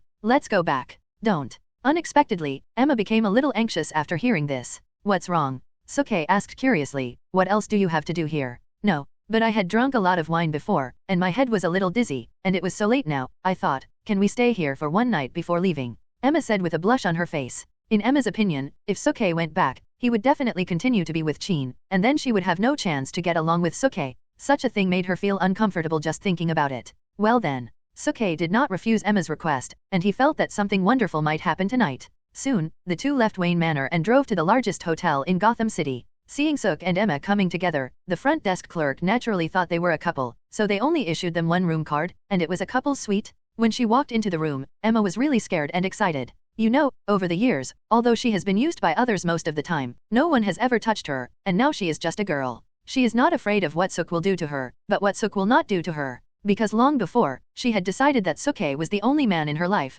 no matter if he was human or not. If Suke did something to her tonight, it would mean that she had a place in Suke's heart. If she did nothing tonight, then Emma didn't know what to do in the future. Feeling scared yet excited, Emma finished her bath nervously, and then came to the bedroom with a flushed face. But, looking at the now empty room, Emma felt as if someone had poured a basin of cold water over her head. He actually left. In this case, he actually left. It seems that I was just being sentimental. He doesn't like me at all and doesn't care about my feelings at all. For a moment, Emma felt as if her heart was being cut by a knife, and tears were dripping down her cheeks. She even felt that she had no hope of living. Hey, what's wrong with you? Why are you crying all of a sudden? But at this moment, Emma felt two hands on her shoulders, and then Suke's voice rang out. Emma looked up in surprise, and saw that the person who appeared in front of him at this moment was not Suke. Who else could it be? You, where did you go just now? Emma shouted aggrievedly, ignoring the tears in her eyes. Suke said somewhat helplessly, I didn't go anywhere. I just sat on the sofa to rest. What? Emma felt even more aggrieved when she heard this. But before she could cry again, a figure approached her. Suke is not a fool. He naturally knows Emma's feelings for him. It's just that he didn't have time to express his love to Emma before in order to get the space gem. But now that the space gem is in his hands, he no longer hides his feelings. At this moment, looking at the man in front of her who she has chosen to spend her life with, Emma felt that the grievance in her heart suddenly disappeared without a trace, and instead, there was only a full sense of happiness. You can only be my woman. Then, Emma's mind was filled with the words Suke had just said in her ear. Then, there is a different scene. After a long time, Suke drank red wine with a comfortable look on his face, while Emma beside him had already fallen asleep. However, she must be very happy to see that she was hiding something. No matter what role Emma played in the X-Men before, or what kind of person she would only be Suke's woman in the future. No one except Suke could have any idea about her. After drinking the red wine, Suke still didn't feel sleepy at all, so he simply stopped sleeping and took the space gem in his hand and started playing with it. Now that the space gem is in hand, Suke should also consider what to do next. According to the system's task, the next step should be to help Loki invade the Earth and then start the Battle of New York.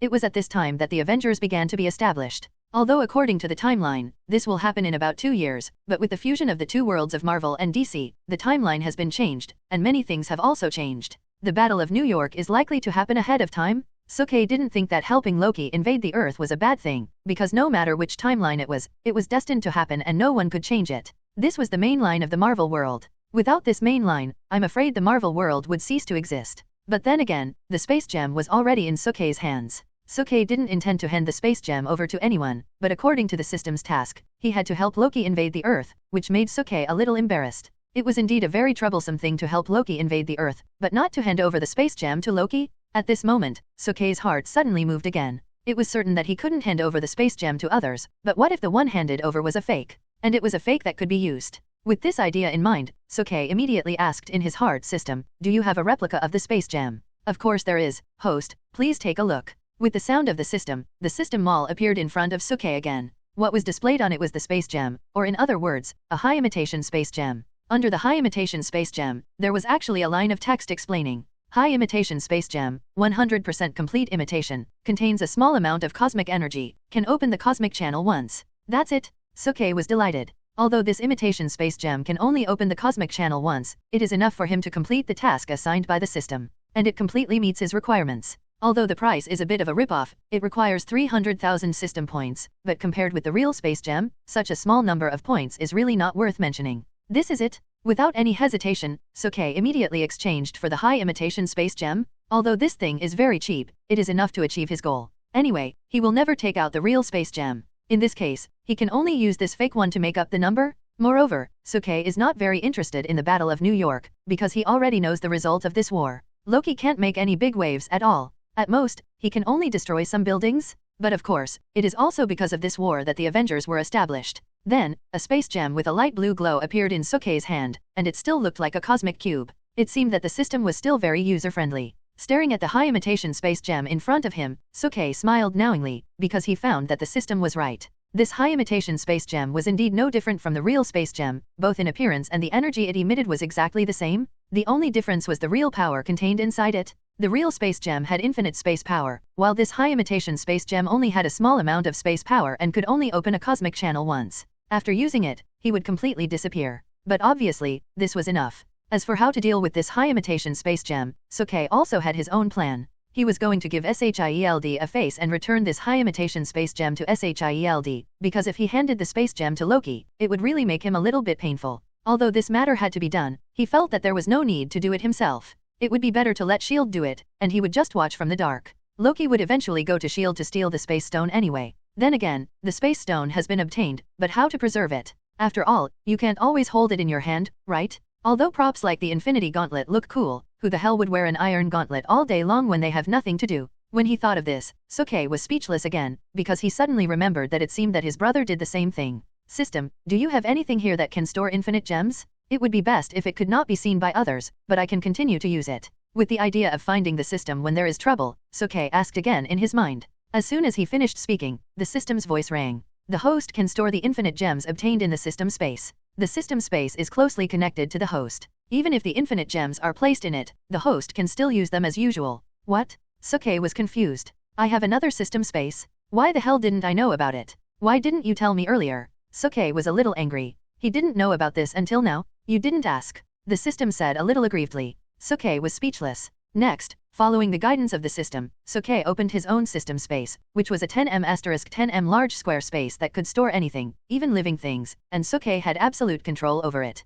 Although he was a little unhappy that the system did not inform him in advance that there was such an awesome space, Suke was quite satisfied with the result. Next, it was time to draw the lottery. After completing 2 tasks, Suke got 2 chances to draw the lottery, but he didn't have time to draw the lottery at that time. Anyway, he couldn't sleep at this moment, so he just drew the lottery. System, I want to draw a lottery. As soon as he finished speaking, a huge disc for drawing a lottery appeared in front of him, with various prizes densely marked on it. I must draw something good. Even though this was not Suke's first time drawing a lottery, Suke was still a little excited. After a while of silent thinking, Suke used his mind to turn the lottery disc. Then, the disc began to rotate rapidly, and it stopped after a long time. Ding! Congratulations to the host for drawing the Super Healing Serum. Super Healing Serum? What is this? In Suke's puzzled eyes, a tube of pure blue liquid suddenly appeared in his hand. Looking closely, there was a line of notes below. Super Healing Serum can cure any disease or physical injury. As long as the treated creature is not dead, it can be healed instantly. This thing looks pretty cool, but it seems to be useless to me.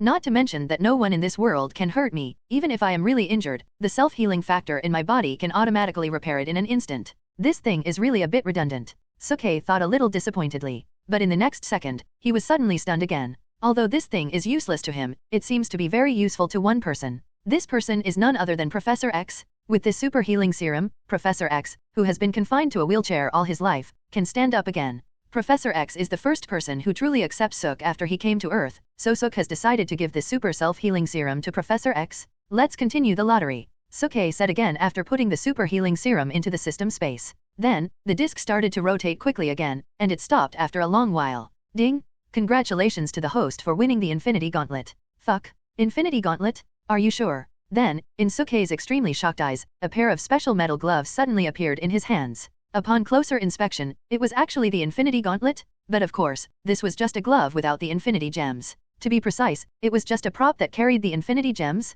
What the hell? Looking at the Infinity Gauntlet in his hand, Suke was extremely upset. He really didn't expect that he would actually draw this thing. After putting the Infinity Gauntlet on his hand and moving around a little, Suke immediately looked disgusted because he was really uncomfortable. The reason why Thanos wanted the Infinity Gauntlet was because the Infinity Gauntlet could help him gather the power of the 5 Infinity Stones, but the system now has the System Space, and the System Space can also help Suke gather the power of the Infinity Stones, so this Infinity Gauntlet is really of no use to Suke. But then again, this thing is a treasure no matter what, so let's keep it first. Thinking of this, Suke also threw the Infinity Gauntlet into the System Space. In the Marvel Universe, there is not only one Infinity Gauntlet. When the Dwarf King helped Thanos forge the Infinity Gauntlet, he actually forged several, so Suke's possession of the Infinity Gauntlet and Thanos' possession of the Infinity Gauntlet did not conflict. It was already midnight, and after finishing all the things, Suke finally felt a little sleepy at this moment. After lying down gently, he reached out and hugged Emma's soft and graceful body in his arms, and then he fell asleep.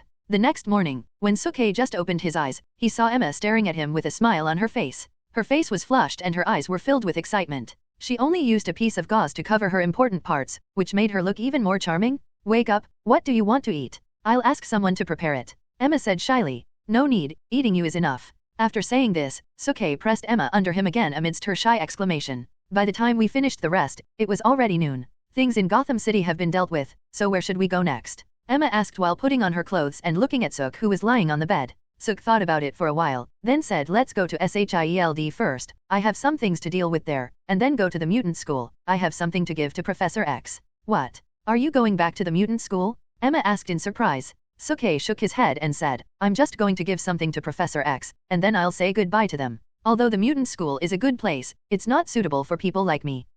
What about that girl? Emma said, her tone suddenly became a little unnatural. Because in her opinion, Suk and Chin were the real couple, and she just showed up halfway. If Suk saw Chin again, would he forget her again? Suk was not a fool, he understood what Emma meant at once, and smiled helplessly at first. Then he got out of bed and walked to Emma, then hugged her tightly in his arms and said don't worry, Chin's existence will not affect my feelings for you. You are my woman, and you can only be my woman, in this life, except following me, don't think about going anywhere else. Emma's face turned red again when she heard this. At this moment, she finally had no worries. She raised her head and took the initiative to put her mouth up, and then the two kissed again, unable to separate for a long time. However, considering that there were still things to do, Suk-hye did not push Emma again. Soon, everything was ready. Holding Emma's hand, Suk-hye's mind moved, and the space gem in the system space was sensed, and a space channel opened in front of him instantly. And at the other end of the space channel was SHIELD.